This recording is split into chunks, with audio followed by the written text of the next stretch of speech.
आज विशेष ओम शांति।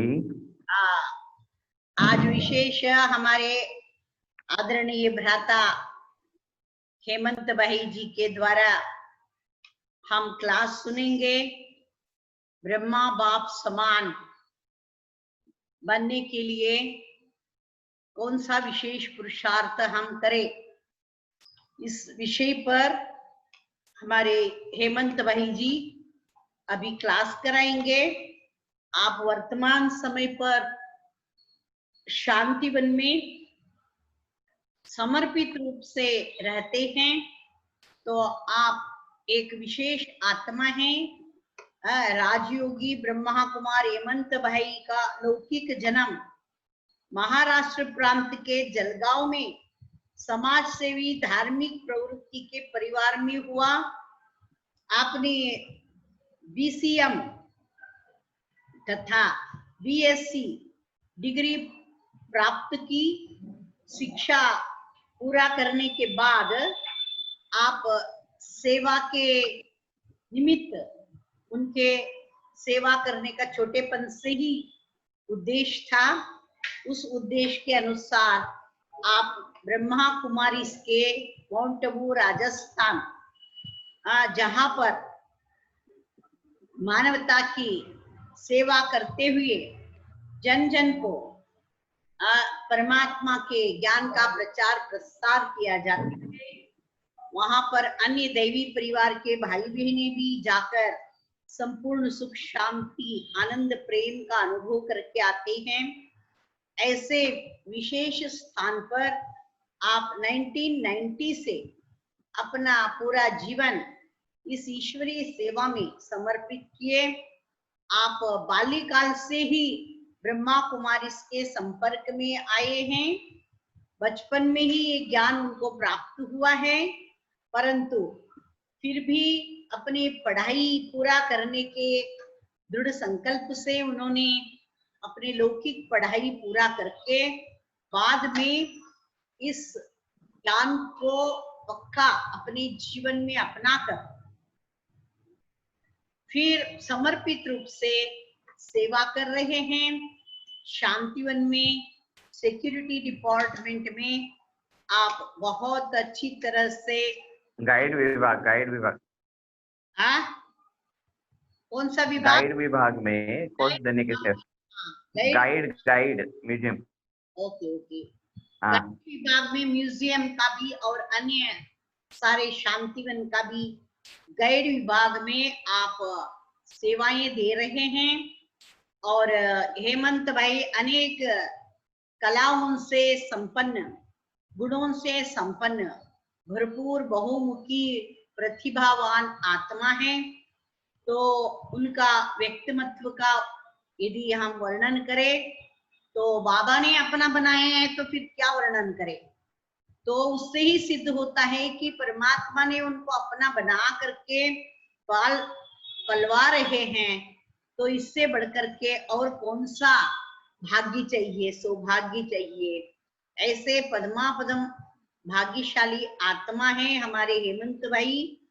आप हिंदी, अंग्रेजी और मराठी भाषा में अच्छी तरह से प्रभावशाली प्रवचन करते हैं और विशेष रूप से आप उत्साहवर्धक सकारात्मक जीवन शैली, जीवन मूल्य तथा युवा उत्थान आदि विषयों पर ईटीवी मराठी चैनल पर प्रवचन प्रसारित होते रहते हैं। उनके द्वारा ब्रह्मा कुमारी इसके सामूहिक radio station radio Madhuban 94 FM द्वारा भी आपके जीवन मूल्यों पर नियमित रूप से प्रवचन आदि का प्रसारण प्रचार होता रहता है।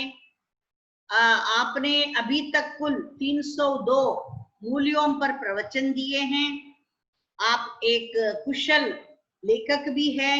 समय प्रति समय आपके बोधप्रद लेख मराठी व हिंदी पत्र पत्रिकाओं में प्रकाशित भी होते रहते हैं। आप ब्रह्मा कुमारी के युवा प्रभाग के सक्रिय सदस्य हैं, एग्जीक्यूटिव मेंबर है। आपने समय प्रति समय ब्रह्मा कुमारी के मुख्यालय तथा अन्य स्थानों पर युवा प्रभाग के अनेक कार्यक्रमों में हिस्सा लिया है। आप स्वर्णिम भारत युवा पदयात्रा जो 2006 छठवें साल में निकला था आगरा से जयपुर में, वो आप उसमें समन्वयक के रूप में भाग लिए और सोलापुर के भी स्वर्णिम भारत युवा महोत्सव में महत्वपूर्ण भूमिका उन्होंने निभाई। तो ऐसे ब्रह्मा कुमारी के मुख्यालय में युवा प्रभाग की टच द लाइफ सेवा योजनाओं का भी कुशलता पूर्वक संचालन करते आ रहे हैं। और उन्होंने सारे भारतवर्ष में कुमारों के लिए विशेष ट्रेनिंग के रूप में भट्टी आदि कराए हैं।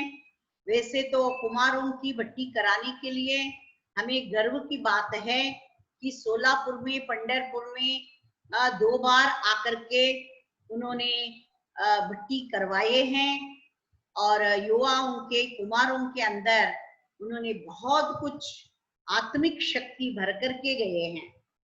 तो वैसे उससे पहले भी रैली के समय पर भी आकर के विशेष सेवा किए हैं। तो ऐसे बीच बीच में हमें हेमंत भाई आकर के बहुत कुछ प्रेरणा पूर्वक सेवा करके गए हैं। जैसे कई विश्वविद्यालय में भी इन्होंने आकर के प्रवचन, लेक्चर आदि दे करके गए हैं। तो ऐसे हमें सदैव लगता है इनके द्वारा कुछ न कुछ हम ऐसे सभी भाई बहने लाभान्वित होते रहे। लक्ष्य को लेकर के आज हमने हमारे प्यारे प्यारे अति लाडले हेमंत भाई जी का विशेष क्लास का आयोजन किए हैं। सभी सोलापुर सब जोन निवासी, सभी सेवा केंद्र के टीचर्स बहने, भाई बहने और जो भी अन्य इस लिंक से कनेक्टेड जो दूसरे स्थानों के भी भाई बहने, सभी इसका जरूर लाभ उठाएंगे। इस आशा के साथ मैं हेमंत भाई जी को निवेदन करती हूँ, आप अपना इस अनुभव युक्त धारणा क्लास को हमारे सम्मुख संबोधन करें। ओम शांति।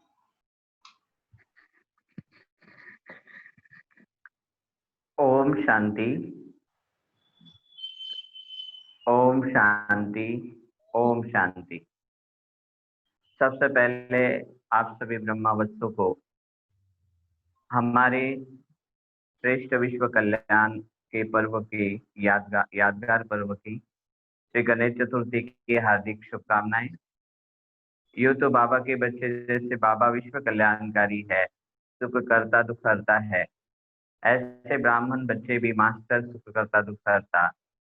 विशेषकर ब्रह्मा बाबा ने शिव बाबा का नंबर 1 पुत्र अनन्य बच्चा बनकर के जो विश्व की आत्माओं का, प्रकृति का, जीव जंतु, पशु पंछी प्राणियों का कल्याण किया, दुख हरे, उसका सुंदर यादगार पर्व गणेश उत्सव के रूप में भक्ति मार्ग में यादगार पर्व के रूप में मनाते आए हैं।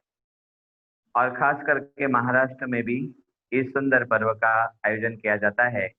लोकमान्य बाल गंगाधर तिलक ने इसे सार्वजनिक रूप दिया और साथ साथ घर घर में भी भक्ति भावना भरे माहौल में गणेश की प्रतिष्ठापना करते हैं और सभी की इच्छा होती है कि जीवन में आने वाले विघ्नों को वो हर ले, क्योंकि गणेश को कहते ही विघ्न विनाशक, दुख हरता सुख करता।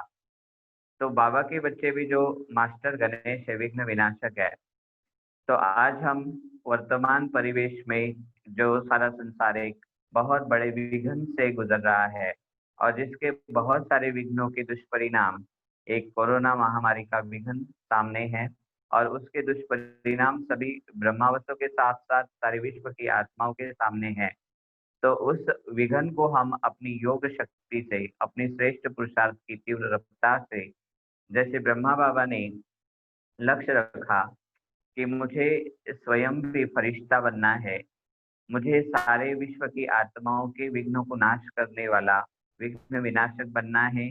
और साथ साथ बाबा ने अनेक प्रकार के विघ्नों को पार करते हुए अपने श्रेष्ठ संगम युग का जो लक्ष्य है, ब्राह्मण सो फरिश्ता और फरिश्ता सो देवता, तो गणेश देवता के रूप में है, परंतु उस देवतुल्य स्थिति को प्राप्त करने के लिए हमें पहले फरिश्ता बनना पड़ेगा।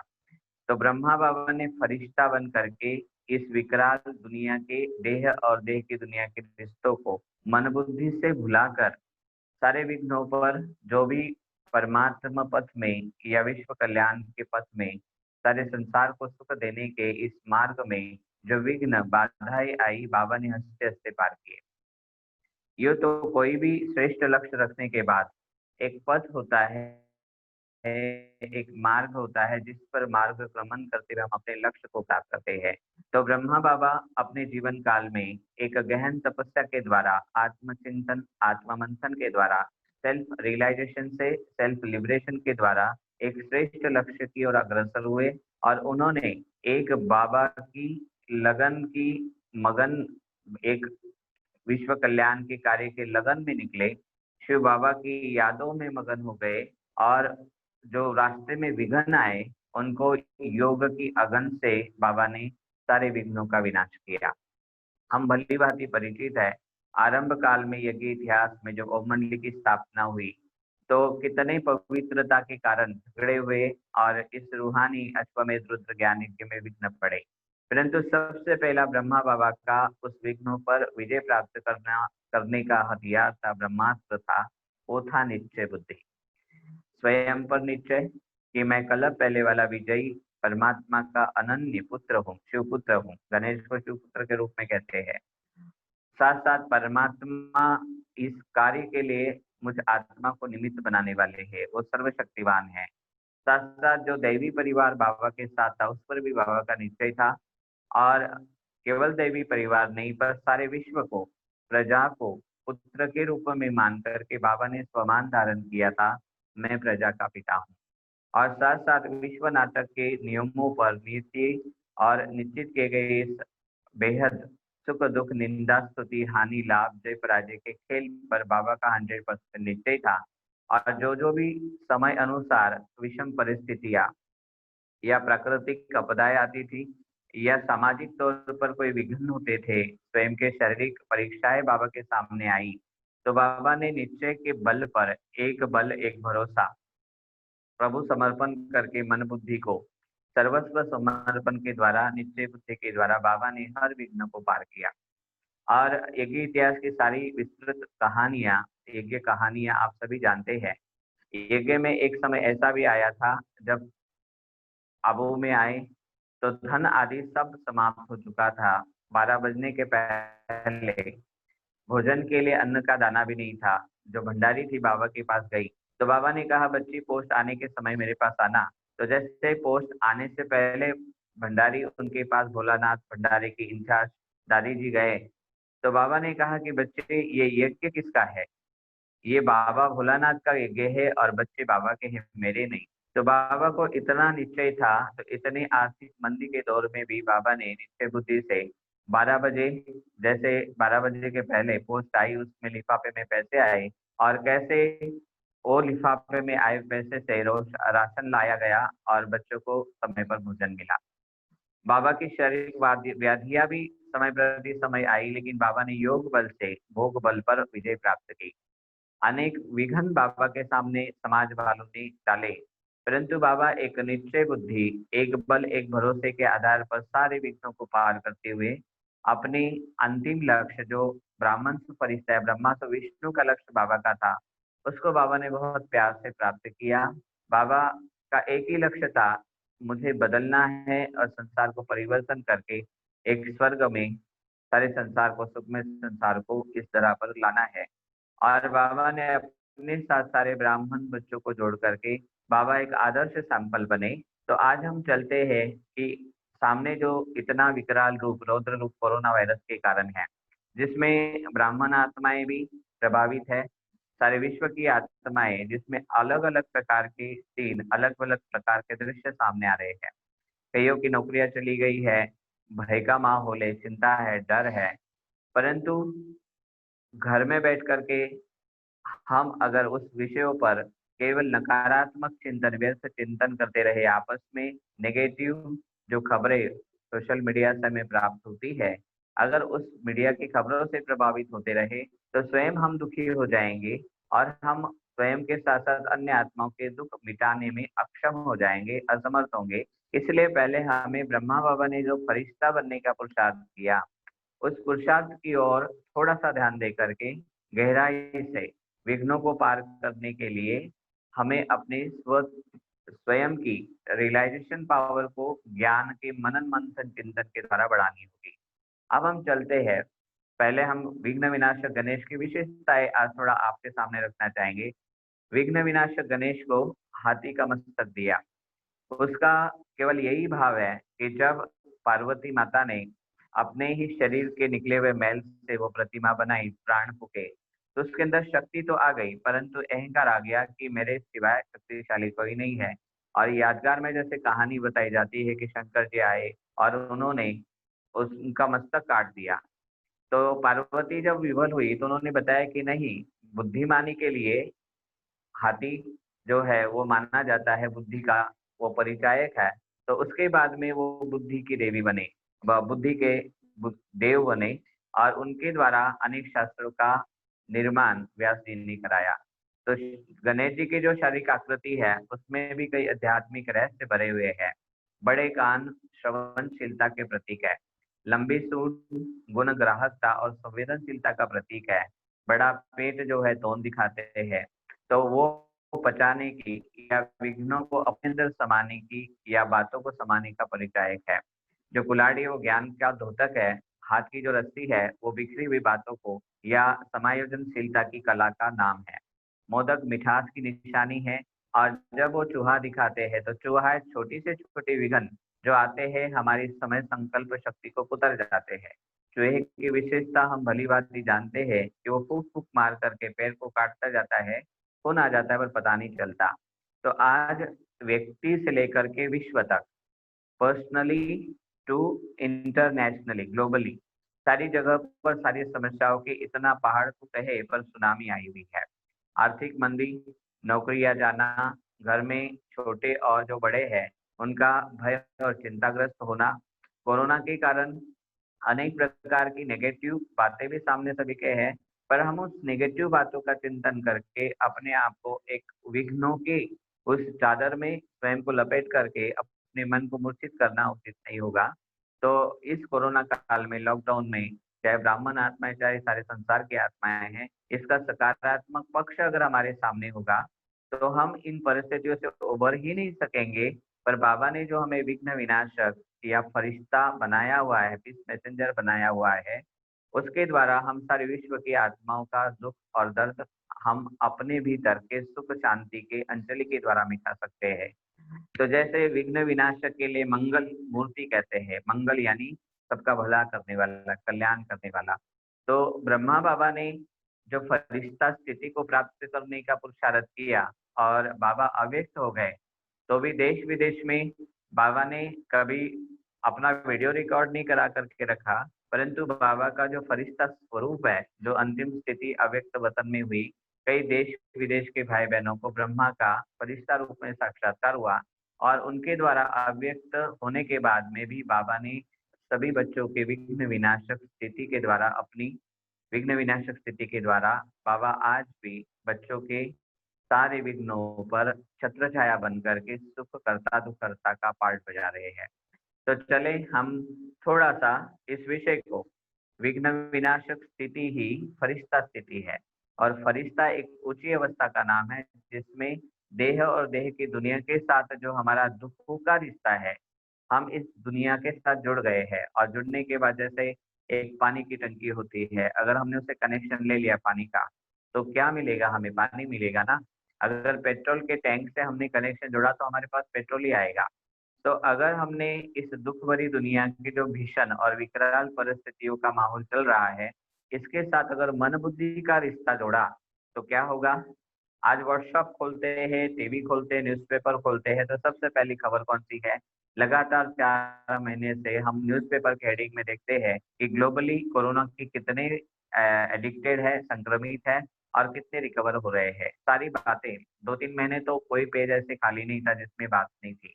तो सबसे बड़ी बात ये सारी दुनिया में जो विघन आया है और उस विघन के कारण हर आत्मा, प्रकृति, पशु, पंछी, प्राणी, चाहे ब्रह्मावस्थ हो, चाहे बाबा के वो बच्चे जिन्होंने परमात्मा को नहीं पहचाना है, परंतु वो भी ना मंदिर, मस्जिद, गिरजाघर में जा पा रहे हैं।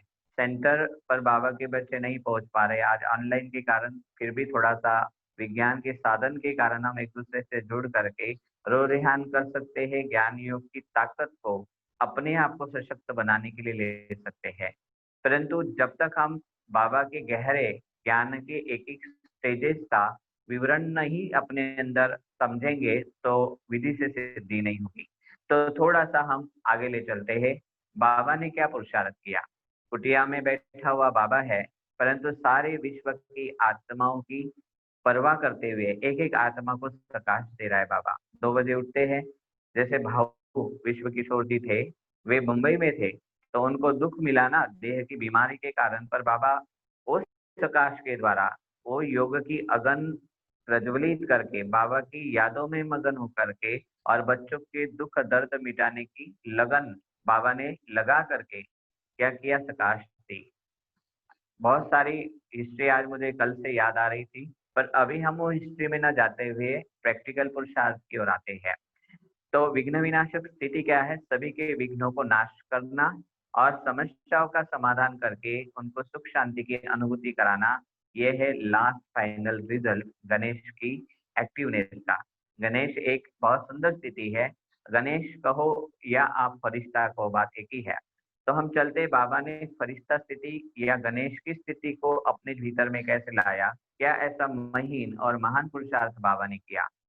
तो बाबा ने एक काया रूपी कुटिया में मस्तक में मणि बन करके अंतर्मुक्ता की गुफा में बैठ करके एक बाबा के साथ सारे रिश्ते जोड़े। बाबा देहधारी वस्तु, पदार्थ और वैभव के संपर्क में आए, परंतु बाबा ने उन्हें कभी संबंधी नहीं बनाया। फरिश्ता क्या है?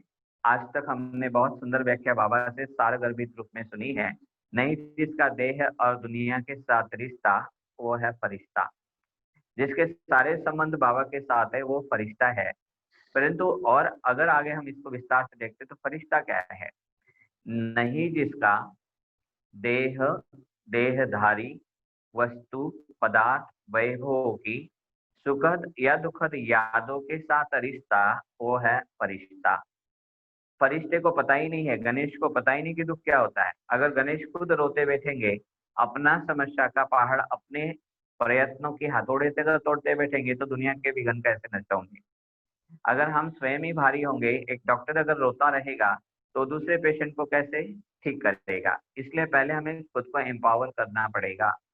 पहले हम स्वयं शक्तिशाली बने, बुद्धिशाली बने, बलशाली बने और ज्ञानी बने, योगी बने, तभी तो हम दुनिया के विघ्नों का विनाश कर सकते हैं।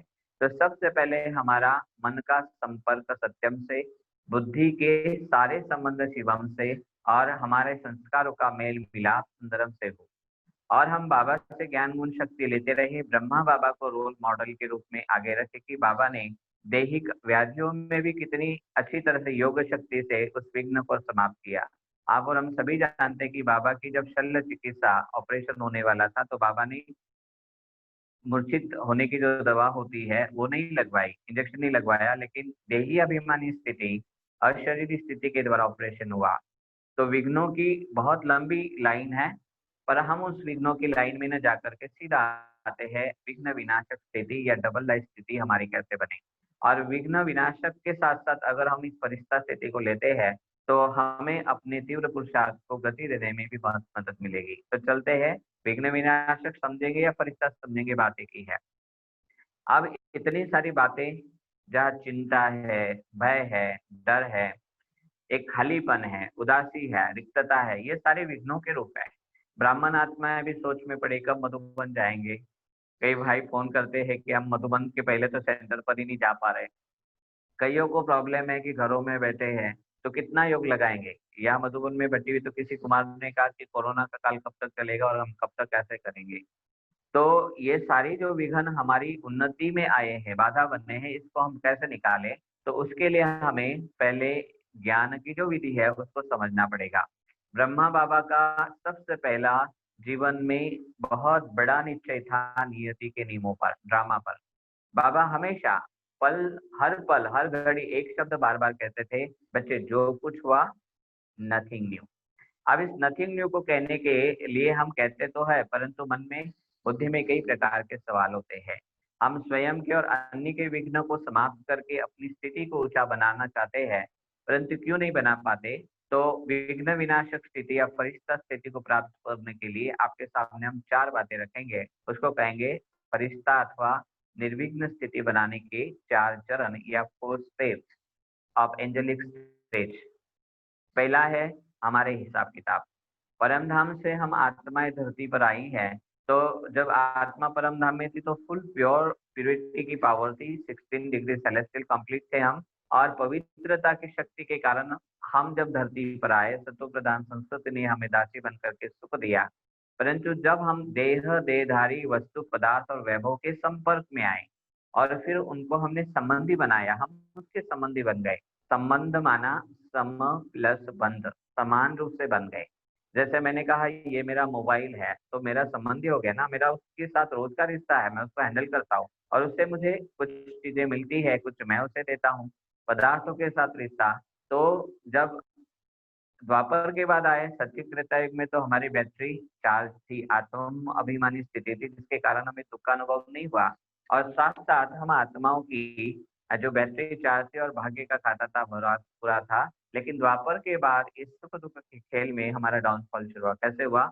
आत्मा मन बुद्धि के द्वारा व्यक्तियों के साथ जुड़ गई, वस्तुओं के साथ जुड़ गई, पदार्थों के और वैभव के साथ जुड़ करके उसने इन चारों से दैहिक क्षणिक क्षण भंगुर सुख लिया, व्यक्तियों से स्तुति मिली, संपत्ति से लाभ मिला और जीवन में जीत का भी अनुभव हुआ। पर जब हार, निंदा, दुख और हानि, ये 4 पक्ष है, इसका सामना जब करना पड़ा तो हम तब मायूस होते गए। और आज कली काल के अंत में ब्राह्मण हो चाहे दुनिया की भक्त आत्माएं या लौकिक जगत में परमात्मा को न जानने वाली आत्माएं, सभी की बैटरी रिचार्ज हो चुकी है।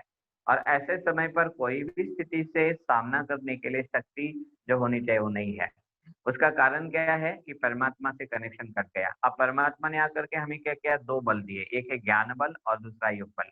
तो ब्रह्मा बाबा ने इन 2 बलों को बहुत अच्छी तरह से बाबा से लेकर के यूज किया और हर सीन में बाबा ने अपने साथ, ब्रह्मा बाबा ने शिव बाबा को साथी बना करके दुनिया के हर सीन को साक्षी बन करके पार किया।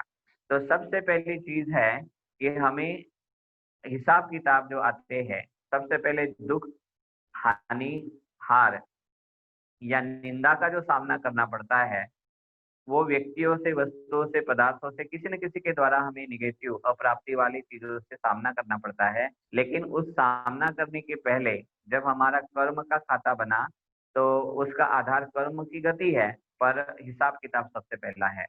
अब सारी दुनिया के साथ अगर विस्तार में जाएंगे तो बहुत लंबा चौड़ा हो जाएगा, पर प्रकृति के साथ भी मनुष्य ने क्या क्या छेड़खानी की ना, ज्यादा वन काट डाले लकड़ियों के लोभ के कारण, तो पोल्यूशन हो गया, नदियाँ, सागर, जलाशय सब खराब कर दिए।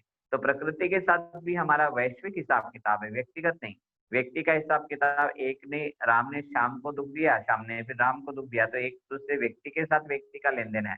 परंतु आज ब्रह्मांड में पूरी जो कायनात है, अंतरिक्ष में ग्रह नक्षत्रों के साथ भी ह्यूमन बीइंग का सोशल एटमॉस्फेयर के द्वारा जो समाज में, विश्व में अनेक प्रकार की विकारी विकृतियां आ गई है, जिसके कारण ये सारा जो अर्थ प्लैनेट है, पृथ्वी ग्रह है, वो खराब हो चुका है। ये और अधिक काल सुखदायी स्थिति में नहीं है, क्योंकि इसमें व्यक्ति से लेकर के विश्व तक, व्यक्तिगत से लेकर के वैश्विक रूप में हमारे हिसाब किताब बने हैं। और वर्तमान समय अगर हम देखते हैं, 1.5-2 साल से हम अपने अनुभव से आपको सुनाना चाहेंगे कि ये हिसाब किताब चुकता करने का फास्ट पीरियड चल रहा है, जिसमें हमें हिसाब किताब को हल्का करके एक्सेप्ट करके जाना है। अभी हम थोड़ा सारगर्भित रूप से 4 बातों पर रुझान कर प्रकाश डालना चाहेंगे। वो 4 बातें हैं। पहला है हिसाब किताब, दूसरे है पेपर, तीसरे है डिग्रियां लेना और कमाई करना, और चौथा लास्ट है बाप समान विघ्न विनाशक स्थिति के द्वारा हम स्वयं के भी विघ्नों को विनाश करें, दूसरे के भी करें और अपनी डबल लाइफ स्थिति या फरिश्ता स्थिति के द्वारा सारी मनुष्य आत्माएं, प्रकृति, प्राणी मात्र सबको सकाश दे। विघ्नहर्ता गणेश क्या कर रहा है? सबके विघ्नों का विनाश करके उनको सुख पहुंचा रहा है, शांति पहुंचा रहा है, उनका मंगल कर रहा है और फरिश्ता भी यही कर रहा है। तो पहला पोर्शन जो है वो हिसाब किताब है। अभी आपको थोड़ा शॉर्ट में कुछ मिसाल देकर के हम बात को रखना चाहते हैं। पहला हिसाब किताब जब आता है, जब हमें किसी ने दुख दिया और हमने भी उसको दिया, तो हम समझ जाते हैं कि मैंने दुख दिया था इसलिए दिया, वो ताजा है। जैसे हम मधुबन में हैं, अगर एक कमरे में एक साथी के साथ रह रहे हैं, मुझे अपनी अपर्याप्त जगह के कारण मैं कोई और जगह ऑक्युपाई करता हूँ, 4 चीजें रखता हूँ, पर मेरे साथी को उसकी अड़चन होती है, बोलता भी है, पर मैं उसको एक्सेप्ट नहीं करता हूँ, तो क्या होगा? अब उसके अंदर थोड़ी-सी तो अड़चन के कारण दुःख की फीलिंग आई, तो मेरा क्या बना? खाता बन गया, कर्मिक अकाउंट बन गया। अब मैं दूसरे जगह पर जाता हूँ, तो कोई दूसरा व्यक्ति मेरे कमरे में आकर के कोई चीज़ रख देता है, तो मुझे उस समय फ़ील होता है कि ये व्यक्ति बार-बार आवश्यकता नहीं है, पर परंतु फिर भी इसने क्यों रखा, तो मुझे दुःख मिला ना, क्योंकि मुझे मेरी स्वस्थिति में एक बाधा, एक विघ्न था, बहुत छोटा विघ्न है, पर मैं उससे इरिटेट हो रहा हूँ, एक्साइटेड हो रहा हूँ। लेकिन सर्टेनली अगर मुझे टच होता है, मैं अनुभव करता, अरे नहीं, मैंने भी तो किसी के लिए ऐसी क्रिया या ऐसा कर्म मैंने किया है और ये मुझे उसका प्रतिफल है। अगर मेरी लाइन क्लियर है, तो मैं बाबा को थैंक कहता हूँ, बाबा थैंक यू, मैंने भी भूल की थी। अब ये मेरी भूल रिपेयर करने के लिए, मेरा कर्मिक अकाउंट सेटल करने के लिए आपने ड्रामा प्लान अनुसार मुझे ये सिग्नल भी दिया और मेरा कर्मिक अकाउंट खत्म हो रहा है। तो ये घटना मैंने आपको बहुत सारे रूप में सुनाई, लेकिन ये घटना प्रैक्टिकल में घटी है मेरे साथ। लेकिन जब मैंने उसको रियलाइज़ किया, रियलाइज़ करने के बाद में बाबा को कहा, तो देखा थोड़े ही दिनों के बाद वो चीज़ वो भाई स्वतः ही वहाँ से ले जाता है। अब ये एग्ज़ाम्पल मैंने आपको इसलिए दिया कि हमने कर्म की गति का ज्ञान, ड्रामा का ज्ञान सुना है, पर उसको रियलाइज़ नहीं किया, उसको एक्सेप्ट नहीं किया, इसके कारण हल्कापन नहीं है। तो उस दिन के बाद में ये 1 डेढ़ साल पूर्व की घटना है, छोटी-सी वाकया हमने आपको सुनाया। तो उसके बाद में लगा कि नहीं, मैंने जो-जो कर्म गलती से किए, अज्ञानतावश किए, अनचाहे हुए किए हैं, परंतु वो मेरे सामने आ रहे। कोई एक व्यक्ति ने जिसको दुःख दिया था, उसने मुझे रिटर्न किया, ऐसा नहीं हुआ। पर कई बार ऐसे होता है कि मुझे पता नहीं है कि मैंने कब किसको कुछ बोला है, पर अचानक एक दूसरा व्यक्ति आकर के मुझे कुछ निंदा युक्त शब्द बोल कर के जाता है और मैं हर्ट फील करता हूँ, मुझे वेदनाएँ होती है। तो ये के सुख के साथ दुःख, परंतु दूसरा पक्ष है ड्रामा के अंदर जो नियति बनी है, उसके नियम हैं। क्या नियम है? उन नियमों को अगर हम समझ लेते हैं और नकारात्मक अप्राप्ति वाले पक्षों को, उस ड्रामा के ज्ञान को गहराई से समझ करके, रियलाइज़ करके अगर अंदर समा लेते, एक्सेप्ट कर लेते हैं, तो हमें हल्कापन होगा और हम हर विघ्न को हँसते-हँसते पार कर जाएँगे। अब ड्रामा के क्या नियम बने हैं? तो 75% प्राप्तियाँ है और 25% अप्राप्ति।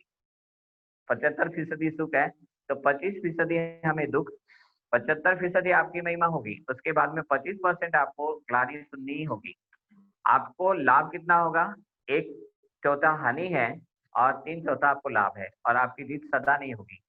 अगर आपकी ज़िंदगी 60 साल की है, तो 45 साल आपको जीत का अनुभव मिलेगा और 25% आपको हार का मुकाबला करना पड़ेगा, सामना करना पड़ेगा। ये क्यों बना है? कई लोग कहते हैं जब दुःख की घड़ी आती है, तो अच्छे-अच्छे ज्ञानी भी कभी-कभी दिमाग से बोल देते हैं कि भगवान तूने ये ड्रामा क्यों बनाया? पर बाबा ने कहा, मैंने मनुष्य आत्माओं के कल्याण के लिए कल्याणकारी ड्रामा आनंद के उपार्जन के लिए बनाया हुआ है।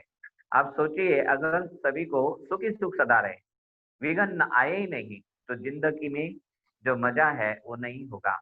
गुलाब जामुन पसंद है एक व्यक्ति को, थाली भर उसको गुलाब जामुन दे दीजिए, कितना खा पाएगा? खा भी नहीं पाएगा और स्वास्थ्य के लिए पोषक भी नहीं होगा। इसलिए कड़वा करेला अगर बीच में मिला, दिवाली के दिन गुलाब जामुन के साथ समोसा भी तो है, अचार चटनी भी, पूरन पोली बनाते हैं, अभी गणेश के लिए नैवेद्य रखेंगे, तो उसमें सब प्रकार की खटाई मिठाई वाली चीजें होंगी, तो ही पूरकता है और पोषकता है। तो इस ड्रामा के खेल में जो नकारात्मक पहलू दिखाई देते हैं, दुःख, निंदा, हानि और हार, ये 4 पक्ष है। अप्राप्ति वाले, और प्राप्ति वाले है सुख, स्तुति, लाभ और जीत। तो जब सुख, स्तुति, लाभ और जीत हमें प्राप्त होती है, हमारी थाली में आती है, तो हम खुश हो जाते हैं। हमें लगता है मेरा जीवन बहुत विजयी है, सुखी है और मैं आगे बढ़ रहा हूँ। पुरुषार्थ में यही बातें लागू होती है, अज्ञान काल में भी यही बातें लागू होती है। परंतु जब दुःख का सामना होता है, कभी हमारी निंदा होती है, कभी हमें हार का सामना करना पड़ता है और कभी हमारा नुकसान हो जाता है। जैसे अभी आजकल कोरोना के कारण कईयों की नौकरियाँ चली गई। लॉकडाउन में नौकरियाँ नहीं है, बिज़नेसमैन का बिज़नेस ठप हो गया। कितनी बहुत लंबी लिस्ट है। अभी उस लिस्ट को हम यहाँ समय अभाव के कारण नहीं ले पाएँगे, परंतु कइयों की नौकरियाँ गई तो लाभ के बजाय हानि हो गई। अब कई लोग पुरुषार्थ करते अच्छा पुरुषार्थ करने वालों की महिमा के साथ-साथ उनकी निंदा नाराज़गी भी होती है, टीका-टिप्पणी भी होती है। तो ऐसे समय पर हम अपनी स्थिति को लाइट रखें। गणेश जी की एक विशेषता है, वो बोलते कम हैं और करते ज़्यादा है। व्यास मुनि बैठे तो बोलते गए और उन्होंने अपने कानों से सुन करके लेखनी उठाई और लिखने की शुरुआत की और अंत में ही उन्होंने उस लेखनी को समाप्त किया, अपने हाथ से नीचे रखा। तो ये उनकी लंबे बहुत काल के अभ्यास, स्थिरता, धैर्यता के गुणों का परिचायक है। अभी हमें विघ्न विनाशक स्थिति या फरिश्ता स्थिति को अडॉप्ट करना है तो उसको क्या करना पड़ेगा? तो ब्रह्मा बाबा ने क्या किया था? ब्रह्मा बाबा ने कहा बच्चे ये ड्रामा जो के मुताबिक मुआफिक चलता है और इसमें हर आत्मा का अपना पार्ट है। अगर राम के साथ रावण ना हो तो उस रामायण में कुछ मजा ही नहीं आएगा। अगर विलन ना हो तो हीरो की जीत ही नहीं होगी। तो इसलिए हमें पूर्णता समझनी पड़ेगी। सुख के साथ अगर 25% दुःख नहीं होगा, तो सुख का कोई मोल नहीं है। अगर निंदा करने वाला ना होगा तो हमें अपनी कमियों का ज्ञान नहीं होगा और हम आगे नहीं बढ़ पाएँगे। अगर हार नहीं होगी तो जीत के लिए उत्साह नहीं होगा। सचिन तेंदुलकर या धोनी जी जो भी जिन्होंने संन्यास लिया, अगर उन्होंने हर मैच में, हर ओवर पर अगर छक्का या सेंचुरी लगाई, तो क्या होगा? उस मैच को कोई नहीं देखेगा। तो हार के बाद जीत के लिए जोश होता है। अगर लाभ के बाद हानि हो गई, तो व्यापारी भी फिर दोगुने उत्साह से अपनी कमाई करने के लिए लग जाता है। अगर कोई निंदा करता है, तो उसी समय हमें पता चलता है कि हमारी कितनी क्रोध मुक्त स्थिति है, कितना हम उस व्यक्ति से इरिटेट नहीं होते, तो उसका पता चलता है और दुःख में ही व्यक्ति के मनोबल की परीक्षाएँ होती है। तो जब हिसाब-किताब हमारा होता है, हमने किसी को दिया है, वो हमें वापस मिलेगा। जैसे अभी आपको सुनाया कि राम ने अगर शाम को कुछ दिया, तो शाम भी उसको देगा। बस समझो छोटी-सी हिसाब-किताब की बात जो हाल ही में हुई है और मैंने किसी को दिया है, तो वो बात मुझे तुरंत पता चल जाती है। परंतु कई बार ऐसे होता है कि हमने किसी व्यक्ति को कुछ दिया नहीं, परंतु कई लोग कहते भी हमने अपने इस जीवन में तो किसी को दुःख नहीं दिया, फिर हमारे जीवन में क्यों इतने कांटे आते हैं? तो कर्म की गति का जो सिद्धांत है वो 2 प्रकार से चलता है। ए ने बी को दिया और बी ने फिर वापस ए को दिया। पर जैसे खेल में गेंद होती है, उसको पास ऑन करने का एक खेल होता है। ए ने बी को दिया, बी ने सी को, सी ने डी को और डी ने करते-करते जेड और जेड ने फिर ए को दिया। पहले ने दूसरे को, दूसरे ने तीसरे को, तीसरे ने चौथे को गेंद दी, चौथे ने फिर पहले वाले को दी, तो घूम फिर कर के आती है। मान लीजिए कहीं हम सफर में निकले हैं और किसी ने हमें धक्का दिया और उस समय हमारे अंदर शरीर में अंदर की चोट है उस पर लगा, फोड़ा फुंसी हुई है उस पर लगी, तो क्या होगा? दुःख होगा। अब वो धक्का देने वाला बेगुनाह है, बेवजह उसने धक्का नहीं दिया पर क्राउड है, भीड़ है उसके कारण मिल गया। लेकिन आज उसको हमने नहीं दिया दुःख, लेकिन फिर अनजाने में हमारे से भी किसको धक्का लग जाता है। फिर वो धक्का पास होते-होते हमारे पास आता है। इस प्रकार से ये सर्कुलर वे में कर्म की गति का अकाउंट पूरा होता है। तो कई बार क्या होता है, ये कर्म की गति का अकाउंट अगर हमें पता नहीं है, मान लीजिए किसी ने हमें दुःख दिया तो हम सीधा कहते हैं कि इसका भी ऐसा हो जाए। अब इसका ऐसा हो जाए तो होगा, पर मेरे द्वारा नहीं होगा।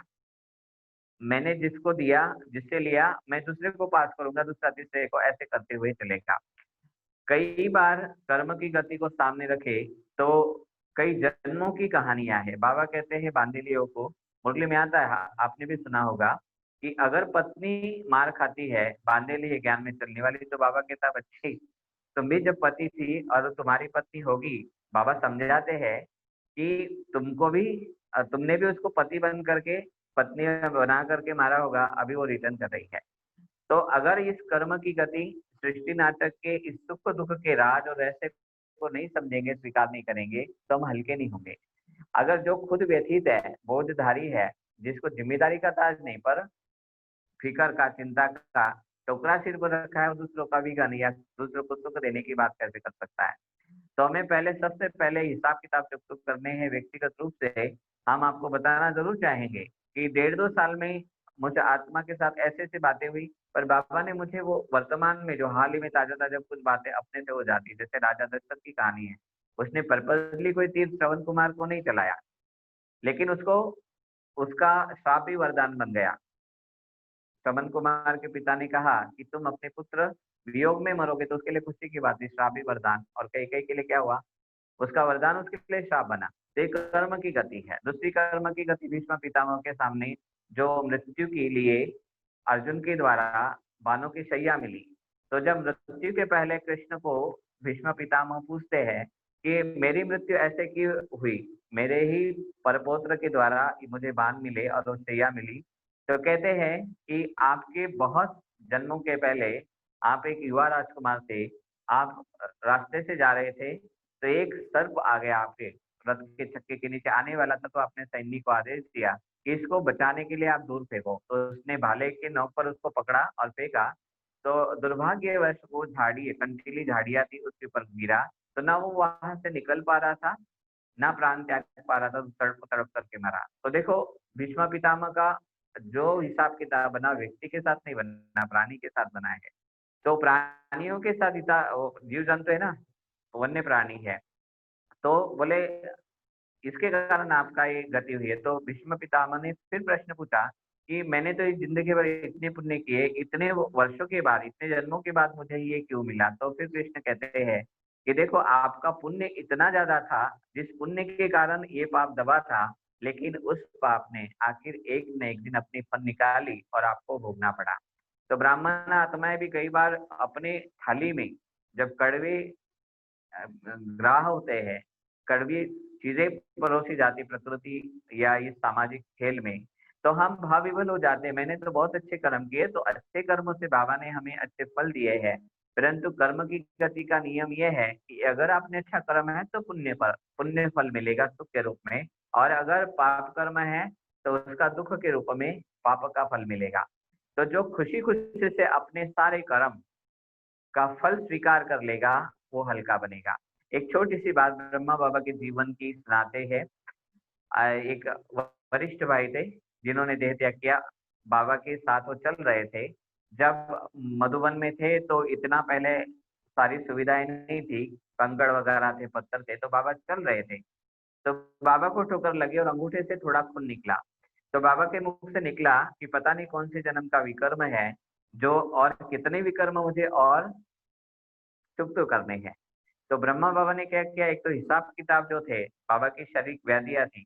लास्ट अगर बाबा की अव्यक्त आरोहण के बाद की जो संदेशे के द्वारा टॉक अगर आपने सुनी होगी, तो बाबा ने कहा बाबा आपकी स्थिति कैसे थी देह त्याग के समय? तो बाबा ने कहा कर्म योग से कर्म भोग पर विजय थी। तो ब्रह्मा बाबा ने क्या किया, पहले तो ड्रामा को अच्छी तरह से समझा और एक्सेप्ट किया कि मैं एक्टर हूँ, मुझे हीरो पार्ट बजाना है, और मेरे जीवन में अगर कोई विघ्न नहीं आएंगे, कोई विषम परिस्थितियां नहीं होगी, तो मेरी जीत भी इतनी जश्न को मनाने वाली नहीं होगी। तो बाबा ने हिसाब किताब क्लियर किए। अभी हिसाब किताब में ज्यादातर हमारे देह और देहधारी के साथ हिसाब किताब है, फिर प्रकृति के साथ भी है। जैसे जब जापान में एक बार सुनामी आई थी, आपको ज्ञात होगा कुछ वर्षों पूर्व, तो एक ईमेल हमें मिला, तो उनमें कहा गया कि जापानीज लोगों ने कुछ हजारों मछलियों को, कौन से व्हेल और शार्क मछलियां होती है, उनकी निर्मम हत्या की। अब देखिए प्रकृति भी अपना प्रकोप अपने रौद्र रूप के द्वारा प्रकट कर रही है। आज नदियां गंदी हो गई थी, हिमालय दिखता नहीं था, पर कोरोना के कारण क्या हुआ, लॉकडाउन तो एक नाम मात्र कारण है, पर प्रकृति और परमात्मा के द्वारा पुरुष के साथ मिलकर के जो रचा हुआ खेल है, इसमें एक चेतावनी है ह्यूमन बीइंग के लिए और मनुष्य आत्माओं के लिए, सारी मानव सभ्यता के लिए संदेश है। अब नेगेटिव पक्ष को हमने देखा, पर पॉजिटिव पक्ष भी आप सभी ने एंजॉय किए होंगे। नदियाँ स्वच्छ हो गई। गंगा जो है इतना करोड़ों का खर्चा करने के बाद स्वच्छ नहीं हुई, जो आज के दिनों में बहुत साफ हो गई। हिमालय स्पष्ट दिखाई दे रहा है। कईयों की डिमांड थी कि हमें बच्चों के साथ समय नहीं मिलता है। ब्राह्मणों के अंदर भी एक लहर थी, हम खुद महसूस करते थे शांतिवन में इतने तेजी से सेवाओं के बेहद प्रोग्राम चलते थे, जिनमें हमें कभी भी इतना सुकून के साथ, आत्म तृप्ति के साथ योग वृत्ति करने का चांस बहुत वर्षों के बाद मिला।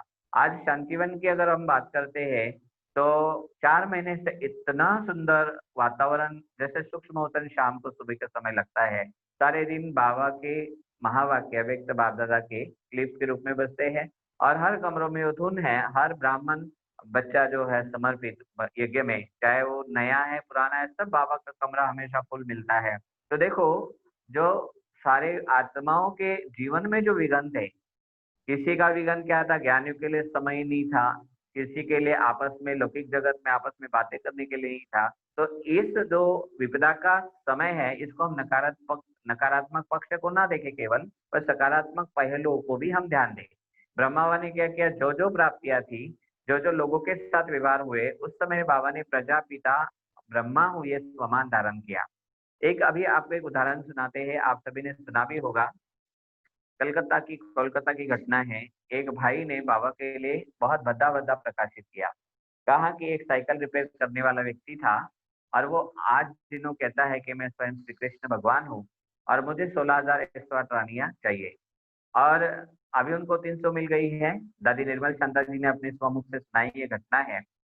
तो ये खबर जो थी देश विदेश में पहुंची, तो कितना बड़ा लांछन, कितना बड़ा अपमान और सारे वैश्विक स्तर पर कितनी बड़ी निंदा की वो बात थी। पर ब्राह्मण ने उसको मैं प्रजा का पिता हूँ इस स्वमान को मन मस्तिष्क से नहीं, लेकिन दिल दिमाग से नहीं, लेकिन मनसा वाचा कर्मणा स्वीकार किया, प्रैक्टिकल में रहे और बाबा ने उस स्थिति पर विन किया। निर्मल चंद दादी जी ने बाबा को लिखा, बाबा मैं अपने लौकिक पिता को भी जानती हूँ और अलौकिक पिता को भी जानती हूँ कि लौकिक पिता ना साइकिल रिपेयर करते थे ना, अलौकिक पिता को कुछ ऐसी चीजें चाहिए। उसने बड़ा मान हानि की है पिता की, तो क्या मैं उसके ऊपर मान हानि का मुकदमा दायर करूँ? तो दादी को फौरन बाबा ने लिखा, नहीं बच्ची, कोई बाप अपने बच्चे पर केस करता है क्या? देखिए बाबा की कितनी विशाल भावनाएं थी, कितना उदार हृदय था बाबा का। बाबा ने मान लिया कि मैं प्रजा का पिता हूँ। तो स्वमान माना क्या, स्व को मान लेना। फिर जो मान लिया है उसमें टिक जाना। बाबा ने मुझे कहा मैं विघ्न विनाशक गणेश हूँ, मैं फरिश्ता हूँ, तो इसको आप मान लीजिए। कई बार क्या होता है, स्वीकार नहीं कर पाते। हम कईयों को देख रहे कि कहते हैं भाई आप कोरोना वायरस की बातों से डरो नहीं, ये कुछ नहीं होगा, सोशल डिस्टेंसिंग रखिए, आप लोगों के कनेक्शन में नहीं जाइए तो आपको कुछ होने वाला नहीं है। मैं निरोगी हूँ, मैं सदा स्वस्थ हूँ। अगर ये विचार आपने स्वीकार कर ले तो आपको कुछ नहीं होगा। और सोमान क्या है, स्वीकार करना। मैं पवित्र आत्मा हूँ, स्वस्थ आत्मा हूँ, ये स्वीकार करना। और स्वीकार करके ऐसे श्रेष्ठ कर्म करना जो बाबा ने सोमान के लिए श्रीमत दी है, उस श्रीमत को मान लेना, स्वयं मान करके ऐसा बन जाना और स्वयं की नजर में स्वयं के द्वारा स्वयं ही स्वयं को मान लेने के योग्य बन जाना, यह है स्वमान की धारणा करना। अभी स्वमान शब्द को हमने बहुत फास्ट तरीके से लिया क्योंकि दूसरा विषय हमें और कवर करना है। तो स्वमान माना स्वयं को मान लेना, मैं पवित्र आत्मा हूँ, मैं विघ्न विनाशक हूँ। पर फिर बाबा ने क्या श्रीमत दी, विघ्न विनाशक बनने के लिए क्या विधि दी है उसको भी मान लेना और मान करके करना। जैसे किसी बच्चे को कहेंगे हम कि आइए काम करो और उसने किया नहीं तो क्या कहते हैं, मेरी बात नहीं मानता है। तो स्वमान माना पहले मान लेना, मुझे मानना पड़ेगा कि हाँ मैं I am the powerful soul, I am a positive soul, I am a victorious soul, मैं हीरो हूँ जिंदगी का। ब्रह्मा बाबा ने माना, स्वीकार किया, मैं दादा लिंगराज नहीं हूँ, मैं परमात्मा का भाग्यशाली रथ हूँ, परमात्मा का अनन्य बच्चा हूँ, शिव की संतान हूँ, मास्टर सर्वशक्तिवान हूँ। मान लिया और स्वमान को बुद्धि रूपी गर्भ में बहुत काल तक धारण किया। अभी स्वमान की परिभाषा पर कभी हम आपके साथ ध्यान करेंगे दोबारा, पर अभी इसको यही समाप्त करते हैं। तो ब्रह्मा ने स्वमान की धारणा की, ड्रामा का ज्ञान सामने रखा और स्वदर्शन चक्र घुमाया। क्या स्वदर्शन चक्र, स्वयं को देखते रहे बाबा कि मैंने 84 जन्मों में इतना सुंदर पार्ट बजाया है। और जो बात हो रही, बच्चा अगर किसी ने नुकसान भी किया तो बाबा कहते थे बच्चा है, सांप जा रहा है बाबा कहते थे विश्व रतन बच्चा, इसको इस बच्चे को अलग करके आओ। माली कह रहा है बाबा बंदर बहुत फल खाता है, तो बाबा कहता है अरे माली बच्चे, वो बंदर बच्चा मार्केट जाएगा क्या?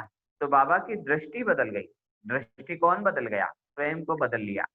तो आज विघ्नों का विनाश करने के लिए पहले हमें अपनी स्वमान की धारणा बहुत पक्की करनी होगी, ड्रामा के ज्ञान को यूज करना होगा और कर्म गति के सिद्धांत के अनुसार मुझे अपने हिसाब किताब नहीं बढ़ाने हैं।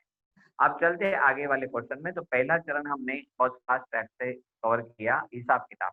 हिसाब किताब को आप नजरअंदाज करते रहेंगे, किसी ने दुख दिया और उसके प्रति फिर दुख देने की भावना अगर बार बार दुर्भावना के रूप में निकल रही है तो विघ्न बहुत होंगे, क्योंकि ये लॉ ऑफ अट्रैक्शन है। वर्तमान समय संगम युग सारे विश्व के आत्माओं के लिए वरदानी समय है। जो संकल्प आप ब्रह्मांड में इच्छा के बतौर आप फेंकते हो, जैसे आकाश में आपने पत्थर फेंका या आपने जल में कोई पत्थर फेंका तो उसकी तरंगे होती है और उसका प्रतिक्रिया के साथ प्रतिक्रिया का सिद्धांत है, every action has equal and opposite reaction. तो ऐसे ही अगर जो संकल्प, जो सद इच्छा या बुरी इच्छा, बदले की भावना के द्वारा आप संकल्प के रूप में पूरे ब्रह्मांड में फेंकते तो पूरा ब्रह्मांड उस स्थिति में बन जाता है। जैसे हम अपनी दिवंगत दादी जी, हमारी बहुत प्राणों से प्यारी दादी जानकी जी ने देह त्याग किया, तो दादी की एक विशेषता सभी ने नोट की होगी, आपने सुनी भी होगी। दादी जी हमेशा कहते थे कि मैं जब देह त्याग करूं तो मेरी अर्थी पर कौड़ी भी खर्चा ना हो।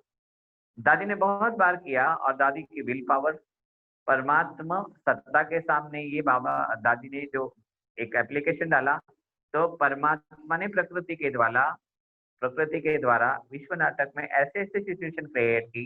24 तारीख को लॉकडाउन हुआ है मार्च के और 26, 27, 27 की मॉर्निंग में दादी ने देह त्याग किया। अब देखिए उस आत्मा की विल पावर इतनी थी, उसने जो इच्छा व्यक्त की वो वैसी स्थिति परिस्थिति हो गई। दादी के देह त्याग के बाद ज्ञान स्वरूप पांडव वंश छोड़कर शांतिनिवासी भी उस मैदान में नहीं पहुंचे। हम संयोग से शायद कुछ दादी के साथ बहुत अच्छा रिश्ता था तो किसी कारणेकर पहुंचे और हमें वो लास्ट में देखा। अहमदाबाद से नेहा दीदी और भारती दीदी, अहमदाबाद की मणिनगर की इंचार्ज, वो आए। गेट से आने की बहुत मुश्किलें थी, पुलिस थे, तो हम वहाँ थे। उनके हाथ में फूल की बैग्स थी, ले नहीं जा पा रहे थे, तो आखिर हम हेल्प के रूप में गए तो वहाँ देखा 3 बजे के पहले गवर्नमेंट ने प्रोटोकॉल के तहत 11-12 बजे के बीच में ही दादी जी के अंतिम संस्कार को संपन्न कराया। और उस समय हमने देखा कि अहमदाबाद से जो मालाएँ आई थी, वो भी दादी की अर्थी पर नहीं चढ़ी। तो देखिए आज ब्राह्मण जगत में इतनी दादी के लिए सारे लोग आते, तो कितना अरबों-खरबों खर्चा हो जाता। तो दादी ने जो-जो संकल्प किए वो साकार हुए। तो अभी क्या है, एक तो हिसाब-किताब चुक-चुक करके हमें उन श्रेष्ठ संकल्पों को, कौन से संकल्प है कि मैं भयमुक्त आत्मा हूँ, मैं सुख करता आत्मा हूँ, मैं दुःख करता आत्मा हूँ, मैं डबल लाइट एंजल हूँ और मैं सारी आत्माओं को सकार देने वाला हूँ। अगर इस संकल्प को हमने ब्रह्मांड में, जो ब्रह्मांड का नायक है, महानायक कहते हैं गणेश को, परमात्मा सबसे परम नायक है। तो उस परम नायक, परम सत्ता के पास अगर हमने शुभ संकल्प बार-बार फेंका, तो प्रतिध्वनि के रूप में, प्रतिक्रिया के रूप में वो स्थिति हमारी बनेगी और रास्ते के रोड़े भी राही बन जाएँगे। चलते हैं, परंतु कई बार क्या होता है, हिसाब-किताब हमारा शरीर के साथ है, व्यक्तियों के साथ है, पदार्थों के साथ है। ज़्यादा खाना खाया होगा, शरीर मोटा हो गया, बीमारी हो गई, तो आपने पदार्थों के साथ हिसाब-किताब किया ना। ज़्यादा चीनी खा ली है, चीनी का स्टॉक आपके जीवन में जितना था खत्म हो गया। आप डॉक्टर ने कहा आपको डायबिटीज़ है, खानी नहीं है, तो क्या हो गया? आप ये नहीं सोचो कि आपका व्यक्ति के साथ हिसाब-किताब बन रहा है, पदार्थों के साथ भी है।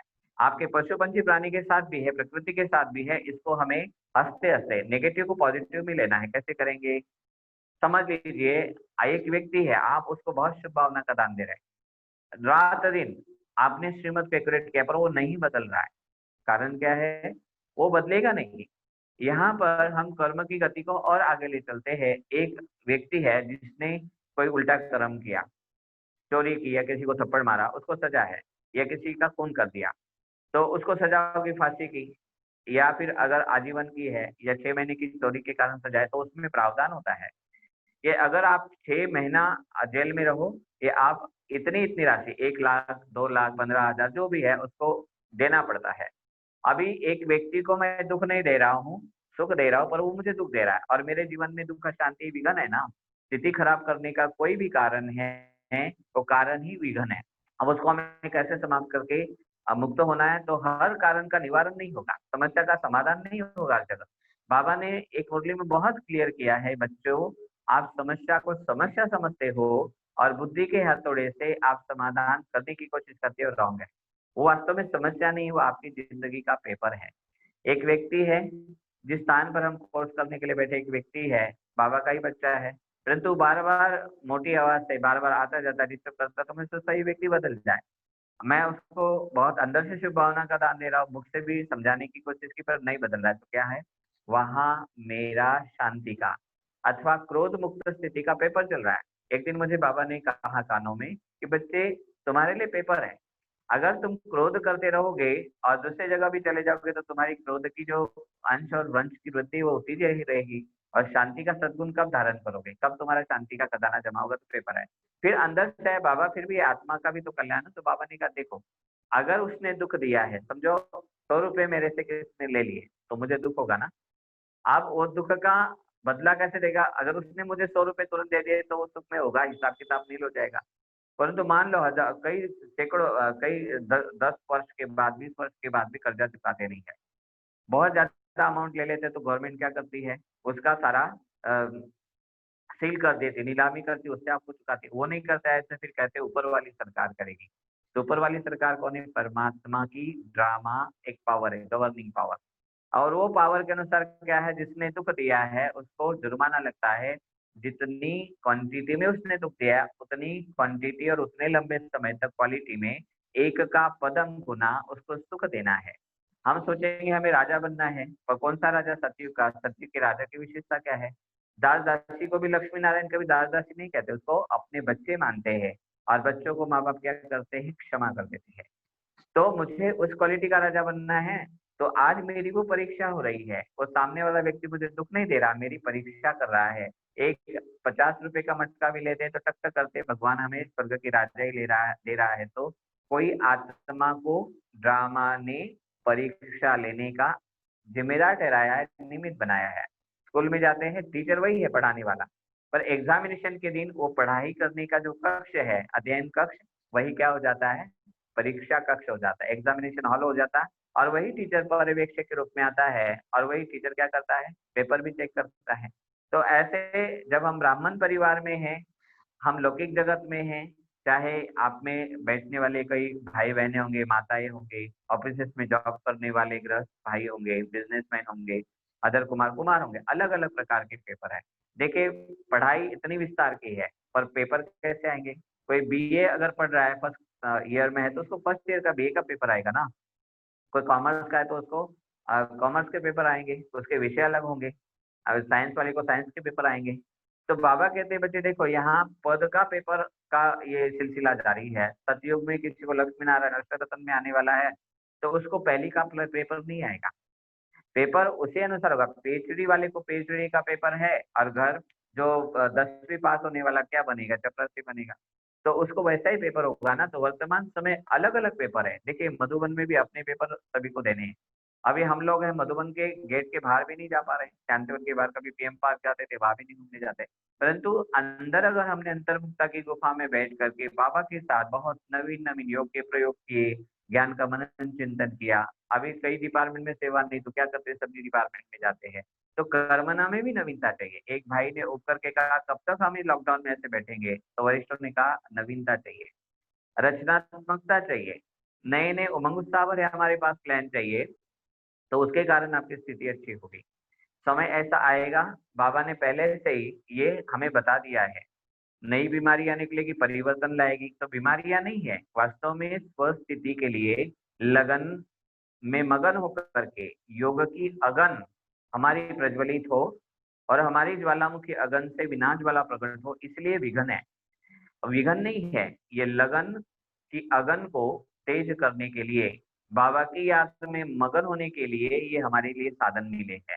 और हमारी साधना क्या है? डबल लाइट स्थिति। तो जैसे बताया अगर किसी ने दुःख दिया वो आपको सुख नहीं दे पा रहा है और उसको पता भी नहीं है तो आपको सुख रिटर्न करेगा।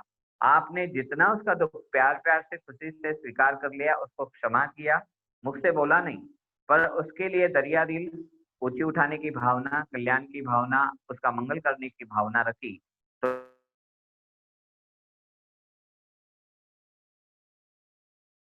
तो क्या होगा? वेट एंड सी का बीज बोया हुआ कहते है और पोता खाता है। तो हमारी कर्म की गति बाबा ने हमें समझाई कि देखो बच्चे तुम्हें ऊँचा लक्ष्य मिला है, लक्ष्मी नारायण जैसा बनना है। बाबा मम्मा की गति को आपको अडॉप्ट करना है तो आपको क्या करना है? उनके जैसे पेपर पास करने। मम्मा ने कितने पेपर पास किए? बेगरी पार्ट, सामाजिक विघ्न आए, देह के विघ्न आए, सामने साथ-साथ बाबा-मम्मा के सामने अपने ही बच्चे थे, जो बाबा को छोड़ के गए। बच्ची और बेटी तो चली 11वीं पर बेटे नहीं चले। तो बाबा ने कभी क्यों, क्या, कैसे नहीं किया, लेकिन बाबा ने कहा बच्ची ड्रामा। एक ड्रामा शब्द बाबा का इतना पक्का था, नथिंग न्यू का बाबा का पार्ट इतना पक्का था, जिस पार्ट के कारण बाबा ने हमेशा विन की और बाबा हीरो एक्टर बन गया। ब्रह्मा आदि देव बना बाबा। तो देवों में आदि देव ब्रह्मा बाबा है और मम्मा है आदि देवी। तो हमें उनके नक्शे कदम चलना है, तो पेपर को पास करना पड़ेगा। एक ऐसी घटना भी हम आपको सुनाना चाहेंगे। एक व्यक्ति है जिसके साथ मेरा कोई लेना देना नहीं है, परंतु उसके प्रेजेंस के कारण, उसके मिसबिहेवियर के कारण, उसकी गलत हरकतों के कारण मैं बार बार डिस्टर्ब होता हूँ। अब उस डिस्टर्ब करने वाले का कोई दोष नहीं है और महिमा करने वालों की कोई विशेषता नहीं। वास्तव में क्या है, ड्रामा रूपी गवर्नमेंट की पावर, ईश्वर क्या है, सबसे बड़ी सरकार किसकी है, ईश्वरीय शक्ति। और उस ईश्वरीय शक्ति की सबसे गवर्निंग पावर क्या है, ड्रामा, नियत किया हुआ निश्चित खेल। और इसमें अलग अलग रोल हर एक को मिलेंगे। अगर राम का चुनाव करना है, अरुण गोविल जी जाते हैं डायरेक्टर के पास, कहते हैं मुझे राम का रोल निभाना है, तो वो पहले रिजेक्ट हो जाते हैं। उनको किसी ने कहा होता है कि देखो आपकी ना स्माइल बहुत डिवाइन है, और जब दोबारा आते हैं तो उनकी डिवाइन स्माइल, इतने भाव, बहुत टफ जॉब है राम का पार्ट प्ले करना। अ, जैसे कृष्ण का पार्ट प्ले करने वाले का जॉब बहुत टफ है, लेकिन उन्होंने उसको बहुत अच्छा किया। पर साथ साथ जब रावण के पार्ट की बात आई, तो रामानंद सागर जी को उचित रोल नहीं मिल रहा था, पार्टधारी किरदार को निभाने वाला एक्टर नहीं मिला, तो उन्होंने कुछ लोगों को चुना। अरविंद त्रिवेदी जी आए और उन्होंने वो सारा पोशाक धारण किया और चल करके दिखाया, और एक हंसी, जो रावण की हंसी बहुत सुंदर लगते थे। अभी रावण की हंसी भी तो सुंदर लगेगी ना, बहुत जोर से हंसेगा तो रावण के पार्ट की सुंदरता है। अब तंग करने वाला अगर धीरे धीरे बोले, रावण अगर बोलेगा आए, तो वो ढीला ढीला बोला और रावण को शोभा नहीं देगा। तो एक व्यक्ति है जो मुझे दुख देने के लिए, मेरे व्यवहार में नहीं है, परंतु क्या है, वो जिम्मेदार है। जैसे आपको एग्जाम्पल देते हैं, एक व्यक्ति को फांसी की सजा होती है। अब उसको जल्लाद वो फांसी के तख्ते पर ले जाता है, और जब उसको बुरखा डालता है तो 3 बार कहता है, क्या कहता है, आपने सुना है? वो कहता है, भाई मुझे माफ करना, मैं सरकार का गुलाम हूँ। भाई मुझे माफ करना, मैं सरकार का गुलाम हूँ। और वो फिर उसको सजा दे देता है। अब देखिए, उसका कोई लेन देन उसके साथ डायरेक्ट हिसाब किताब नहीं है, ना पेपर है उसका। अब वो अपनी ड्यूटी निभा रहा है। उसको अगर छोटी कोई गलत काम करने वाले को फांसी है तो 5,000 रुपया, और बहुत बड़ा खूंखार अगर आतंकवादी है तो 25,000, इतना भी मिलता है। अब वो जल्लाद क्यों बना? क्योंकि साधारण व्यक्ति किसी को मार नहीं सकता। हम देखते हैं किसी को चोट पहुंचती है, ऑपरेशन होता है, किसी का खून का प्रवाह बहता है, तो आम व्यक्ति उसमें चक्कर आकर के गिर जाता है। परंतु वो व्यक्ति है जिसके पास कठोर हृदय है, पाषाण हृदय है, और वो किसी को तख्ते पर चढ़ा करके भी बेखौफ रह सकता है। उसके अंदर क्वालिटी है। रावण के अंदर अव प्लस गुण है, और राम के पास सद प्लस गुण है। अब सद प्लस गुण है सदगुण, और जिसने उदाहरण किया वो देवता बनेगा, सूर्य बनेगा। और जिसके पास अव प्लस गुण है वो अवगुणधारी क्या बनेगा, असुर बनेगा। अभी मुझे बाबा ने कहा कि फरिश्ता तो देवता बना, विघ्न विनाशक गणेश बनना है, तो गणेश को क्या कहते हैं, सबका मंगल करने वाला, भला करने वाला, तो सद्गुणधारी हो गया ना। भला का अगर उल्टा करते हैं तो क्या होता है, लाभ। तो जिसने सभी का भला किया उसको लाभ मिलने वाला है। तो हमको क्या करना है कि कोई व्यक्ति आया है, कोई परिस्थिति आई है, तो वो ड्रामा का पार्ट है, it's part of drama part. उसका, उस आत्मा का उसमें उतना ही निर्धारित हिस्सा है, भागीदारी है, वो बजाएगा। और मेरा पार्ट क्या है, अगर अरविंद त्रिवेदी के द्वारा डायलॉग बोलने पर अरुण गोविल बुरा मान जाए और स्टेज के बाद उसके पास हाथापाई करे, तो डायरेक्टर कहेगा भाई you go out, you get out कहेंगे, क्योंकि उन्होंने उनको अपना दुश्मन मान लिया। अब हम व्यक्ति हो, परिस्थिति हो, पशु पंछी प्राणी हो, सबको क्या मानेंगे, दुश्मन मानेंगे, तो काम चलेगा? नहीं चलेगा। बंदर भी बच्चा है और सांप भी बच्चा है ब्रह्मा बाबा के लिए, है ना। तो बाबा ने सबको मान लिया, अपना माना, सारा जगत ही मेरा है, मैं रचयिता हूँ, आई एम द क्रिएटर, मैं रचयिता, प्रजा का पिता ब्रह्मा हूँ, ये स्वीकार किया, प्रैक्टिकल किया, पेपर भी पास किए। तो सेकेंडरी है, हमें पेपर पास करना है, और पेपर पास करना एक मेधावी छात्र के लिए, एक बहुत होशियार विद्यार्थी, उसके लिए बहुत रुचि वाला विषय होता है। अभी जो हमें समय मिला है, ये बाबा ने क्या दिया है, ये ड्रामा ने हमें तीव्र पुरुषार्थ की लिफ्ट दी है, और बाबा ने हमें भाग्य बनाने की लिफ्ट दी है, गिफ्ट दी है। बाबा ने समय दिया। कोई कहे कि हमको तो 14 साल दादियों जैसे नहीं मिले, हम तपस्या कब करेंगे? शांतिन वाले कंप्लेन कर सकते थे बाबा के पास, बाबा हमें कर्मना सेवा का तो चांस मिला पर पट्टी नहीं मिली। और आज 4 महीना बाबा ने कहा जितना दिल खोल करके आपको ये करना है, चलते फिरते करो, सब्जी काटते करो। घरों में आप सभी बैठे हैं, बहनें सेंटर पर खाली नहीं है, परंतु अपनी कर्मणा सेवा करने के बाद में आपके पास फुल चांस नहीं है वेस्ट चिंतन का। देखिए यहाँ मधुबन में भी बहुत संगठन में होते थे, तो पांचों उंगली एक जैसी नहीं होती, तो कोई नेगेटिव चिंतन में भी जाते थे, परंतु आज भोजन कक्ष में जाएंगे तो सोशल डिस्टेंसिंग के कारण आपस में गपशप नहीं हो रहे। सभी के अंदर ज्ञान योग की लौ जुट चुकी है। तो वास्तव में क्या है, ये विघन नहीं है, ये बाबा की याद में मगन होने का, विश्व सेवा की लगन से योग की अगन जगाने का साधन है। और अगर इसको हम पॉजिटिव रूप से लेंगे तो ये विघन नहीं है, तो ये हमारे लिए तूफानों में तूफान साबित हो जाएगा। तो चलिए पहले हमें हिसाब किताब को हल्के हल्के से क्रॉस करना है, स्वीकार कर लेना है कि ये दुख जो है ये मेरे हिस्से का है। 75% अगर आपका सुख का पार्ट पूरा हो गया तो 25% आपका दुख बाकी है, तो क्या होगा? थोड़े समय में आपके सामने इतने दुख के पहाड़ गिरेंगे, आप हिल जाएंगे, पर हिलना नहीं है। ब्रह्मा बाबा के पास इतना बड़ा रईस था, पद प्रतिष्ठा थी, गाली किसी की खाई नहीं थी, बाबा आए क्या हुआ? घर वालों ने तो बाबा से मुंह मोड़ ही लिया, पर समाज में भी कलंक लगे। बेगरी पार्ट आया, जिन्होंने कभी सूखी रोटी नहीं खाई थी, बाबा ने अपनी हिस्से की दाल भी बच्चों को दे दी। बेगरी पार्ट में अचल रहे बाबा, तो हमें नौकरी चली गई तो फिक्र करने की क्या बात है। जब बाबा ब्रह्मा ने कहा कि यज्ञ बाबा का है, बच्चों को दाल रोटी खिलाने के लिए शिव बाबा बंधा हुआ है, और हमने प्रैक्टिकल देखा, तो ना सेंटर की बहनों को इस बारे में सोचना चाहिए। अगर बाबा पर निश्चय है, ड्रामा पर निश्चय है, स्वयं पर निश्चय है और ईश्वरी परिवार पर निश्चय है, तो कोई बेगरी पार्ट वाला हिस्सा हमारे हिस्से में आएगा नहीं। बाबा ने प्रॉमिस किया अंतिम समय में थाली में अन्न होगा, पानी होगा, पर विषारी होने के कारण आप उसको ग्रहण नहीं कर पाएंगे। पर मैं उन बच्चों को कभी खाली नहीं रखूंगा, मैं वतन में बुला करके शुभ दिवस पिलाऊंगा और आपको खुशखबरियां कितनी सुनाऊं। आज 2 महीने से जहां पर विदेश विदेश में भाई बहनों से फोन कॉल होते, व्हाट्सएप कॉल होते, तो सभी कहते हैं बाबा इतना वंडरफुल अनुभव करा रहा हूँ। पहले हमें मेहनत करनी पड़ती थी खुद को, लेकिन अभी 2-3 के बीच में ऑटोमेटिक आँख खुल जाती, सारा दिन बाबा की यादों में मगन होकर के, भाई याद की लगन में मगन होने का ये समय चल रहा है। तो विघ्नों को विनाश नहीं करना है, परंतु उस तूफानों में तोपों का अनुभव करना है।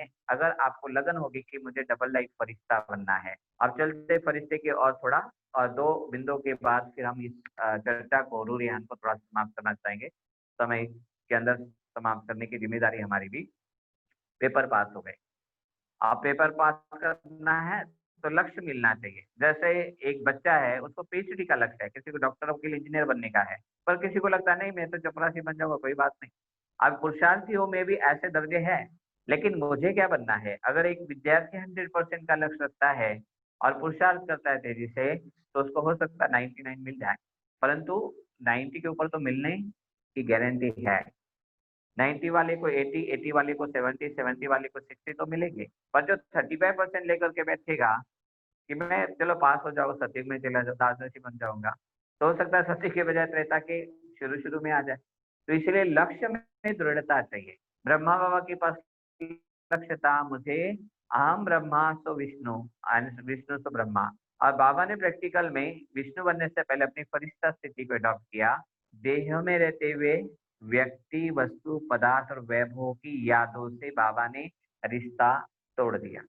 कोई रिश्ता नहीं, ना मेरे बाल बच्चे हैं, ना मेरा यज्ञ है, ना मेरी कुटिया है, बाबा बहुत न्यारा रहा। अब ये थोड़ा सा अलग विषय है, कभी समय मिलेगा तो आपके साथ रूरिहान के लिए फिर से प्रस्तुत होंगे दीदी जी के आदेश के अनुसार। पर हम आगे चलते हैं। नहीं जिसका देह, देहधारी, वस्तु, पदार्थ, वैभव की यादों से रिश्ता, वो है फरिश्ता, और वही है विघ्न विनाशक गणेश। वास्तव में किसी ने गाली दी है, बार बार याद आ रही है तो योग नहीं लग रहा है। नौकरी की चिंता सता रही तो योग नहीं लग रहा है। अगर मैं कोई काम धंधे में हूँ, सफलता नहीं मिली, हार मिली है, हार का सामना है, तो मेरा योग नहीं लग रहा है। और अगर मेरा लाभ नहीं हुआ तो ये जो नकारात्मक पक्ष आते हैं, नकारात्मक प्रभाव है, यही विघ्न है। और इन विघ्नों से बचने का केवल साधन यही है कि हम बाबा की याद में मगन रह करके लक्ष्य बनाएं और हमारा फोकस कमाई पर हो। बच्चों ने पढ़ाई की, कोई ने कॉमर्स की पढ़ाई की तो उसको बीकॉम की डिग्री मिल गई, बीए, आर्ट वाले को बीए की डिग्री मिली, साइंस वाले को बीएससी की डिग्री मिली, मेडिकल वालों ने बीएमबीबीएस या बीएमएस की डिग्री ली, और इंजीनियरिंग वालों ने भी की डिग्री ली। पर डिग्री लेने के बाद खाली तो नहीं बैठे ना, जॉब पर गए। आज जॉब का लक्ष्य है कमाई, तो वर्तमान समय बाबा के बच्चों पर जिसका कमाई पर लक्ष्य है, 10th का ईयर चल रहा है, 12वीं का ईयर चल रहा है, 12वीं का साल है, तो कौन सा ऐसा मेधावी छात्र हो जो क्रिकेट की मैच देखेगा? अगर घर में किसी ने देह त्याग भी कर दिया है तो भी बच्चे अपना पेपर देने के लिए जाएंगे, है ना? तो वर्तमान समय सभी का पेपर चल रहा है, प्रकृति ने सभी का पेपर लिया है। पर बाबा ने कहा जैसे 10th और 12th के पहले प्रिलिमिनरी एग्जामिनेशन होती है, पूर्व परीक्षाएं, और 1 महीना क्या मिलती है? छुट्टियां मिलती है, और फिर फाइनल बोर्ड का एग्जाम होता है। तो बाबा ने कहा जैसे महाराष्ट्र का मार्च में आप सभी ने देखा होगा, बाबा का टर्न था और बाबा की मुरली चली। तो बाबा ने सीधा कहा कि बच्चे रिहर्सल होते होते रियल हो जाएगा, ऐसी बीमारी आएगी। एक दूसरी बात बाबा ने मुरलियों में कही, ऐसी बीमारी आएगी परिवर्तन लाएगी। आज हम देख रहे हैं सारा परिवर्तन है। मंदिर मस्जिद बंद हुए क्या, परंतु गणेश उत्सव, जन्माष्टमी, राखी सब परिवर्तन के कगार पर है। तो एक तीर में सारा संसार का परिवर्तन हो रहा है। लेकिन अगर हमने अपनी स्वस्थिति पर ध्यान नहीं दिया, लक्ष्य नहीं रखा कि मुझे कमाई करनी है, दुनिया में हाहाकार है, और बाबा के बच्चों के लिए फायदे की बातें क्या हो रही? हमारे 4 विषय है, ज्ञान, योग, धारणा और सेवा, ये 4 विषय है। और इन 4 विषयों से हमें कमाई कौन सी करनी है? अगर हमने ज्ञान की ओर रटा तो खजाना जमा नहीं होगा। पर बाबा ने कहा जितने कर्म में ज्ञान स्वरूप स्थिति के द्वारा आपने बाबा की याद में कमाई जमा की होगी, कर्म में ज्ञान उतरा होगा, तो ज्ञान का रतन जमा है। योग में रहकर के अगर आपने अष्ट शक्तियों को यूज किया होगा तो शक्ति जमा है। अगर आपने दैवी गुण युक्त आचरण किया है तो धारणा के सब्जेक्ट में पास हो और आपका दैवी गुण का खजाना जमा हो रहा है। और जितना आपने मनसा वाचा कर्मना, स्थूल सूक्ष्म तन मन धन जन की सेवा की है, निस्वार्थ सेवा से दुआओं का खजाना जमा हो रहा है। तो पढ़ाई पूरी होने के बाद में बच्चों की हिसाब किताब घर के अलग है, पर पेपर के समय में पेपर है। पर डिग्रियां मिलने के बाद में नौकरी है। नौकरी को इंग्लिश में कहेंगे सर्विस, और सेवा को भी कहेंगे गॉडली सर्विस। वो है नौकरी, पर हमें सेवादारी। तो गणेश कौन है? मंगल मूर्ति है, सुख करता दुख करता है, तो सच्चा सेवादारी तो गणेश है। और गणेश कोई मेल फीमेल की बात नहीं, स्वमान आत्मा को मिला है। कोई भाई है तो वो स्वमान धारण कर सकता है, मैं दुर्गा हूँ। बाबा क्या कहते थे? मैं बड़ी ब्रह्मा माँ हूँ, ब्रह्मांड की माँ हूँ। तो माँ फीमेल नहीं, परंतु माँ का जो गुण कर्तव्यवाचक विवरण है, डिस्क्रिप्शन है, उसको एडॉप्ट करना। मम्मा ने क्या क्या एडॉप्शन की ना, गुणों की माँ की, गुणों की मम्मा ने मूर्ति स्व के रूप में डाल ली, स्वरूप बन गई माँ का। तो ऐसे हमें, मैं डबल लाइट एंजल हूँ, फरिश्ते को कैसा दिखाते हैं? गणेश की बातें हमने बहुत सारी की, अब चलते फरिश्ता से दिखा, क्योंकि ब्रह्मा बाबा का जब रेफरेंस आता है पुरुषार्थ का, तो ब्रह्मा बाबा भी फरिश्ता स्वरूप में है। और सारे विघ्नों के विनाश करने के लिए ब्रह्मा बाबा के सकार देने की रफ्तार बहुत तेज है। सेकंड में सारे ब्रह्मांड में बाबा चक्कर लगा सकते हैं, सारे अंतरिक्ष में, और सभी को बाबा सकार दे रहे हैं। तो फरिश्ता क्या है? फरिश्ते का बहुत सुंदर चित्रण आइडल के द्वारा, स्टैच्यू के द्वारा या चित्रों में हमने देखा है, उड़ता हुआ है। विदेशों में अगर आप जाएंगे तो बच्चों के फरिश्ता स्वरूप के बहुत सुंदर चित्र या मॉडल मिलते हैं। युवावस्था में कम मिलेंगे, पर बच्चों के 2 पंख, बहुत सुंदर सजीला मनमोहक चेहरा, हर्षित मुख है, हाथ में पुष्पमाला है, एक पैर छूता हुआ दिखाते, छुआ नहीं है, और एक उठा हुआ। तो फरिश्ता स्थिति क्या है? उमंग उत्साह के पंखों से, ज्ञान योग के पंखों से उड़ रहे हैं, मन बुद्धि के द्वारा विश्व कल्याण की और हमारी उड़ान है। बाबा की याद है, हाथ में सितारा दिखाते उसके, और एक पत्र भी दिखाते हैं। तो मंगलता का पैगाम लेकर के आता है, कल्याण करने का पैगाम लेता है, लेकर के आता है।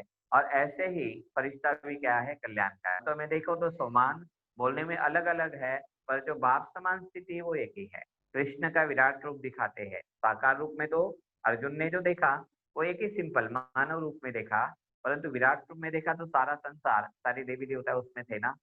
तो समान अगर ये ले लिया, मैं बाप समान आत्मा हूँ, तो उसमें फरिश्ता आ गया, देवता आ गया, अब मैं विघ्न विनाशक हूँ, ये सारी बातें उसमें आ गई। तो जैसे डिग्रियां ली कमाई की, तो कमाई के द्वारा क्या होता है? बाप क्या करता है? पहले पढ़ाई है, पेपर है, पेपर के बाद जॉब है, जॉब लगने के बाद में विवाह है, विवाह के बाद में पिता या माता बनना है, फिर बाल बच्चों का संगोपन करना है, उनको पालना करनी है, उनकी पालना करनी है, लिखाई पढ़ाई शादी ब्याह करना है। और उसके बाद में रिटायरमेंट के समय क्या होता है? गवर्नमेंट से फंड मिला, मकान बनाया नहीं था, बच्चों के लिए बनाया ना, खुद के लिए तो नहीं बनाया। और देख करके फिर जब रिटायर होते हैं तो आफ्टर 60 क्या करते हैं, अगर नौकरी धंधे वाले हैं तो अपना सारा पैसा बच्चों की सुख सुविधाओं हेतु बच्चों को सौंप करके निश्चिंत हो जाएंगे। उनको लगेगा कि अब मेरे जीवन में सच्चा सुख है, बच्चे सुखी है तो मैं सुखी हूँ। या जैसे अगर गृहस्थी व्यापार धंधे वाले हैं, खेती बाड़ी वाले हैं, तो भी पहले वानप्रस्थ होकर के क्या करते थे, बच्चों को सुख देने के भाव से सारा कारोबार, सारा धन दौलत, सारी इज्जत उनके नाम करके आराम से बैठ जाते थे। तो बाबा कहते हैं आप कौन हो, जगत के माता पिता हो। आज सारे जगत पर इतना बड़ा विघ्न है, जो सारी दुनिया की जो बिल्डिंग है वो हिल गई है। आर्थिक मंदी आ गई है, एक तरफ अभी बारिश के सीजन में कई पहाड़ है, बीच बीच में भूकंप के झटके आ रहे हैं, वैश्विक युद्ध का माहौल बना हुआ है। तो विघ्नों की इतनी लंबी श्रृंखला है कि उसको हम गिनती नहीं कर पाएंगे। परंतु उसका एक ही समाधान है, जब हम परमात्मा यादों में मगन हो जाएंगे, हमें लगन लगेगी कि मैं विघ्न विनाशक गणेश या मैं डबल लाइट एंजल हूँ, फरिश्ता हूँ। मेरा दुख की यादों से रिश्ता नहीं है, मेरा निंदा करने वाली बातों से रिश्ता नहीं है, मेरा लाभ या हानि से रिश्ता नहीं, मेरा एक ही रिश्ता है बाबा से। मुझे बाबा ने पवित्रता के ताज के साथ साथ विश्व सेवा का ताज दिया है, और मेरा काम क्या है, अमृत वेला पल के खुल गई, मैं परम धाम से अवतरित फरिश्ता हूँ। मेरा रिश्ता केवल बाबा के कार्य, बाबा की याद से, जो भगवान की रचना है, प्रकृति है, पशु पंछी प्राणी है, मानव आत्माएं है। मैं मास्टर जगत माता हूँ, मैं मास्टर जगत पिता हूँ, मैं पूज्य और पूर्वज आत्मा हूँ। तो मेरा एक ही काम है, मनसा वाचा कर्मणा। मनसा से क्या करेंगे, शक्तियों का दान। वाणी से क्या करेंगे, जब वाणी में आओ तो ज्ञान युक्त शब्दों से सुख देने का काम करेंगे। और कर्मणा में सुखदायी कर्मों के द्वारा सर्व आत्माओं को सुख पहुंचाने के लिए हम अपने व्यवहार में दया भाव, करुणा भाव, रहम भाव लाए। क्योंकि आत्माएं पीड़ित है, कोई भी आत्मा नहीं चाहती कि दूसरे को दुख दे, परंतु परवश होने के कारण आत्मा की जो बैटरी थी 100% चार्ज थी सतयुग में, आज चाहे वो 63 जन्म वाले का भी हाल वही है। 2 जन्म लेने वाला अगर कोई होगा तो उसकी भी जो बैटरी है, उसके परसेंटेज वाइज उसकी भी डिस्चार्ज हो चुकी है ना, तत्व प्रदूषित हो चुके हैं। अंतरिक्ष में इतना कचरा है कि बात मत पूछिए। ग्रह नक्षत्र अपनी दिशा से विपरीत दिशा में चल रहे हैं। तो वास्तव में हम सभी आत्माओं का परम कर्तव्य है, सत्युग में हम जाएंगे निश्चित है। और बाबा के महावाक्यों की जो ये परिपूर्णता है, प्रत्यक्षता है, बाबा ने जो जो बोला था, और हर जुबान से ब्राह्मण आत्माओं के मुख से एक ही शब्द निकल रहा है कि देखो बाबा ने जो बोला था वो हो रहा है। इतना ही नहीं, तो दुनिया वाले भी समझ रहे कि हाँ, ये लोग कहते थे विनाश होगा, अभी हमें विनाश होने वाली बातों का जिक्र करने की जरूरत नहीं है। अब तो एक ही काम करना है, पीस मैसेंजर बनना है, हैप्पीनेस मैसेंजर बनना है, messenger of sympathy, messenger of love, messenger of spirit का बन करके उनको अपने मन वाणी कर्म से, वृत्ति से, वाइब्रेशन से सबको प्रकाश देना है। आपको किसी को धन देने की जरूरत नहीं है।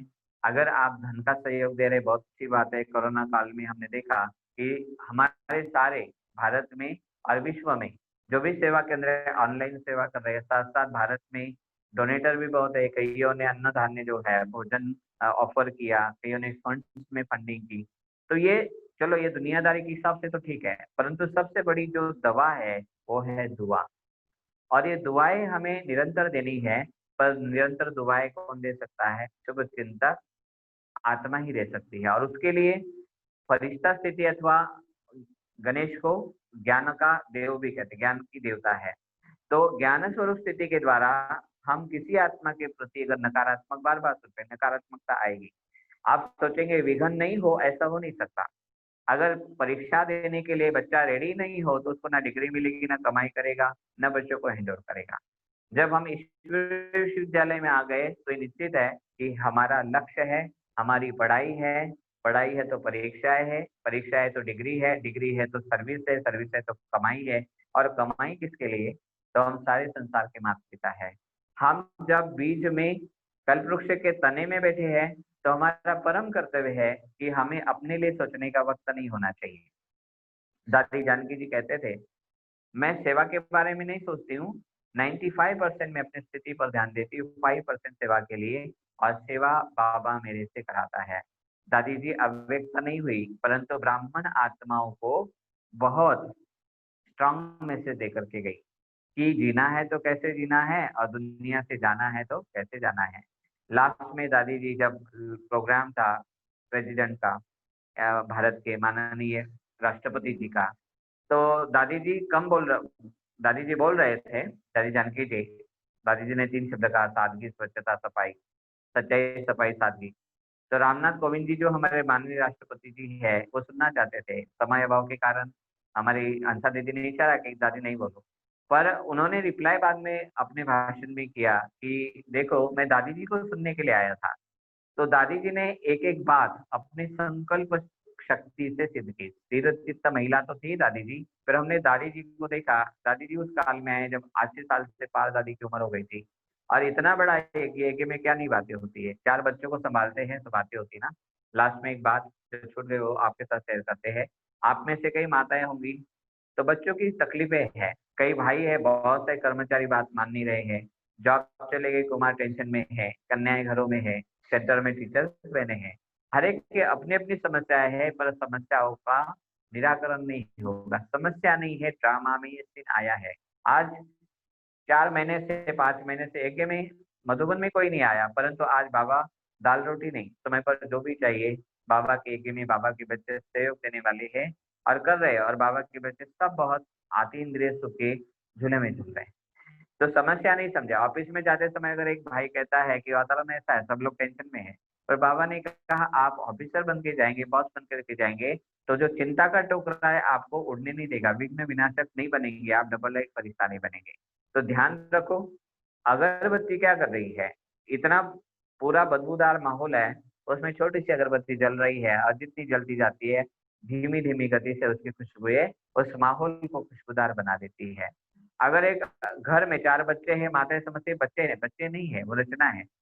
अगर कोई आपको प्यार दे रहा है तो आपने भी निश्चित तौर से उसको प्यार दिया था। माँ बेटे को माँ प्यार कर रही है तो माँ के मोह में बच्चा ना फंसे। जब वो माँ था और वो माँ बेटे रूप में मिली तो उसने प्यार दिया था, तो वो मोह भी तो एक विघन है। और कोई मार दे रहा है तो वो भी उसने दिया हुआ लिया हुआ मार मुझे रिटर्न कर रहा है, तो हिसाब किताब हम खुशी से चुप तो करें। दूसरा ये संकल्प रखे कि मैं जिस स्थान पर हूँ, जिस स्थिति में हूँ, जो कार्य मुझे मिला है, मेरे ही स्वरचित संकल्पों की रचना ब्रह्मांड के द्वारा मुझे उस स्थिति में मिली है। कोई बाहर में बह जाता है तो हो सकता है उसने पानी के साथ दुर्व्यवहार किया हो, कोई आग में जल जाता है, आग के आग के द्वारा उसके द्वारा उससे किसी का नुकसान हुआ हो। अब हर व्यक्ति की परिस्थिति, हर व्यक्ति की स्थिति उसके कर्मों का फल है। तो खुशी खुशी से हमें क्या करना पड़ेगा, अगर हमें विघ्नों का विनाश करना है तो पहले एक्सेप्ट इट, स्वीकार करें। मैं जो हूँ जैसा हूँ भगवान ने मुझे स्वीकार किया, इसी प्रकार मुझे जो परिस्थिति है, जो लोग मिले हैं, ऐसे ही नहीं मिले हैं। या तो उन्होंने आपकी सेवा की है इसलिए आपको सेवा करनी पड़ रही है, वो दुख नहीं दे रहे, परंतु दुख दे करके सुख देने के लिए वो बन ही जा रहे हैं। इसलिए सुख का संकल्प आप बरकरार रखें। अगर फांसी के फंदे पर ले जाने वाला जल्लाद मिला है तो कल पहले उसी को सरकार ने नियुक्त किया था। इसी प्रकार कोई व्यक्ति मुझे अनजाने में दुख दे रहा है तो दुख नहीं दे रहा है, परंतु मुझे मेरे 25 तक का जो परसेंट दुख है वो मुझे लेना पड़ेगा। अगर मैंने 25% दुख को स्वीकार नहीं किया तो मुझे 75% सुख लेने का भी अधिकार नहीं है। तो जब कर्तव्य की बात आती है तो हम अधिकार भूल जाते हैं और विघ्नों को या व्यक्तियों को या कारण को सामने रख करके अपनी अवस्था को खराब करते हैं। परंतु जब हमारे मन बुद्धि में नियति के निश्चित नियमों का ज्ञान, निश्चित नियम क्या है, 75% प्लस है, 25% माइनस है, और दोनों मस्त है और आएंगे। हम सोचेंगे कि ये व्यक्ति ने मुझे ऐसा बोला, पर नहीं, वो व्यक्ति नहीं बोल रहा है, वो निमित्त है और वो घड़ी जो है वो कारण है। इस प्रकार से अगर हमारे मन बुद्धि में ड्रामा का ज्ञान होगा, लक्ष्य होगा, पढ़ाई होगी, और जो जो संकल्प हम इस समय करेंगे वो समय, वो ड्रामा, पूरे ब्रह्मांड में जितनी भी ये ड्रामा की एक बहुत बड़ी सिस्टम है, इसको समझने के लिए बहुत हमें दिव्य बुद्धि और मनन चिंतन की आवश्यकता है। और वो हम जब मुरली सुनते हैं, अगर वो मनन चिंतन हम करें तो ड्रामा को एक्सेप्ट करें। और ब्रह्मा बाबा ने जैसे आर्थिक मंदी के दौर में भी निश्चय के बल परीक्षाएं पास की, दैहिक परीक्षाएं आई, सगे संबंधियों की परीक्षाएं आई, विघ्नों के रूप में पार किया, और बाबा हंसते हंसते अव्यक्त कर्मातीत फरिश्ता बन गया, विघ्न विनाशक गणेश बन गया। तो आज इस गणेश चतुर्थी के पावन पर्व पर हम दृढ़ संकल्प करें कि मेरे मन में कोई नेगेटिव व्यर्थ चिंतन ना चले। मैं सभी आत्माओं के लिए, नहीं सिर्फ प्रकृति के लिए, जीव जंतु जानवर के लिए, सभी के लिए शुभ चिंतन करूं और सभी के लिए मंगल कामनाएं करूं कि जल्दी से जल्दी कोरोना से तो मुक्ति हो ही, पर हम केवल कोरोना से मुक्ति क्यों चाहेंगे? हम तो दुख की दुनिया को विदाई दे करके हम आए चले, हम ऐसे सुखमय दुनिया का आह्वान करें और सभी को मुक्ति के द्वार खोलने के लिए निमित्त बन करके हम इस धरा को स्वर्ग बनाएं और जीवन मुक्ति का और मुक्ति का सभी को अधिकार दें। ओम शांति।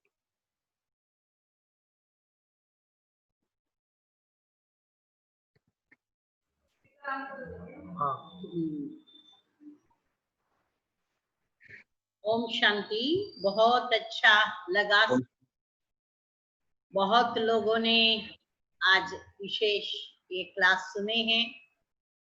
ब्रह्मा बाप समान निर्विघ्न स्थिति कैसे हम अपने जीवन में लाया जाए, तो उसके लिए आप अभी तक फरिश्ता स्थिति के संबंध में, ड्रामा के संबंध में और कई जीवन की धारणा की बातें जो सुनाए हैं, तो इससे मुझे लगता है जो भी भाई बहनें सुने हैं वो जरूर अपने जीवन में कई बातें धारण करके, जैसे वर्तमान समय पर गणपति महोत्सव चल रहा है, तो उस गणपति के समान जैसे ब्रह्मा बाबा की यादगार के रूप में हम मनाते आ रहे हैं भक्ति मार्ग से, तो उस अनुसार हम अपने जीवन को निर्विघ्न, विघ्न विनाशक, निर्विघ्न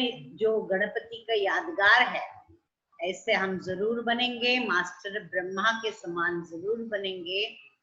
उस प्रकार के पुरुषार्थ आज से जो भी कमी थी, कमजोरी थी, वो भर करके जरूर सभी हम सोलापुर सब जोन के निवासी और अन्य जो भी श्रोतागण सुने हैं, सभी को ये प्रेरणा आज मिली है बाप समान बनने की। बहुत बहुत थैंक्स हेमंत भाई जी को, जो समय निकाल करके आप इतनी अच्छी तरह से हमें जीवन में धारण करने की बातें बहुत अच्छी तरह से सुनाए हैं, इसीलिए बहुत धन्यवाद। ऐसे फिर कभी मौका मिले हम जरूर आपको याद करेंगे। आप तो सदैव एवर रेडी है ही, तो और बाद में भी सभी को आपसे लाभान्वित कराएंगे। ओम शांति। ओम शांति। आपको भी बहुत बहुत थैंक्स, आपने अधिकार से इतना जल्दी क्लास कराया, मुझे भी मौका दिया। अभी स्थूल रूप में आने का प्रोग्राम तो जल्दी नहीं बनेगा, पर जो साधन मिला है, मैं आपको सन्मुख देख रहा हूँ और सोलापुर की यादें ताजा हो गई उसके लिए थैंक यू। ओम शांति। आपको यहाँ पर निमंत्रण भी हम दे देवे, कोरोना का ये सब लॉकडाउन खत्म हो जावे तो यहाँ पर भी जी जी भाई बहने सब निमंत्रण देंगे। हाँ, वो तो आएंगे जरूर, पर अभी वर्तमान में जैसे मुझे अनुभव हो रहा था कि मैं अपने हॉल में ही बैठा हूँ आपके सामने। ओम शांति। हाँ, भक्ति का भी पूरा लाभ उठा सकते। ओम शांति। थैंक यू, बहुत धन्यवाद। ओम शांति। ओम बहुत बहुत ओम शुभकामनाएं, शुभ भावनाएं सबको। ओम। 2 मिनट योग करके समाप्त करते हैं।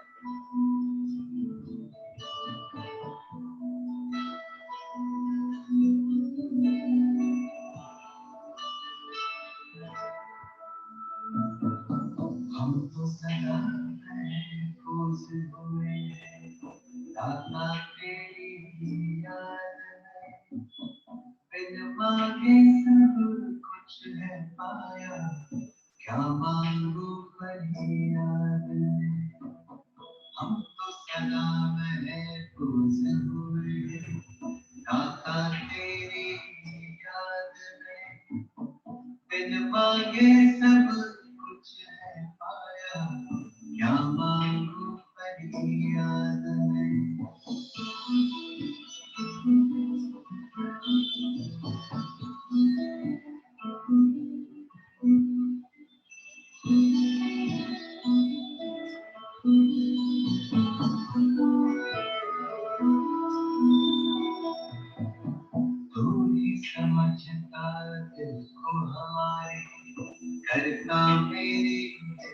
इबादत है, तुझ पर ही तो हक है सारे, तू ही मेरी ताकत है, तू ही समझता दिल को हमारे, करता मेरी हिफाजत है, तुझ पर ही तो हक है सारे, तू ही मेरी ताकत है, तू ही सबसे पहले दिल में, बाकी सब है बाद में, हम तो सदा महफूज हुए भगवन तेरी याद में, तू ही सबसे पहले दिल में। ओम शांति।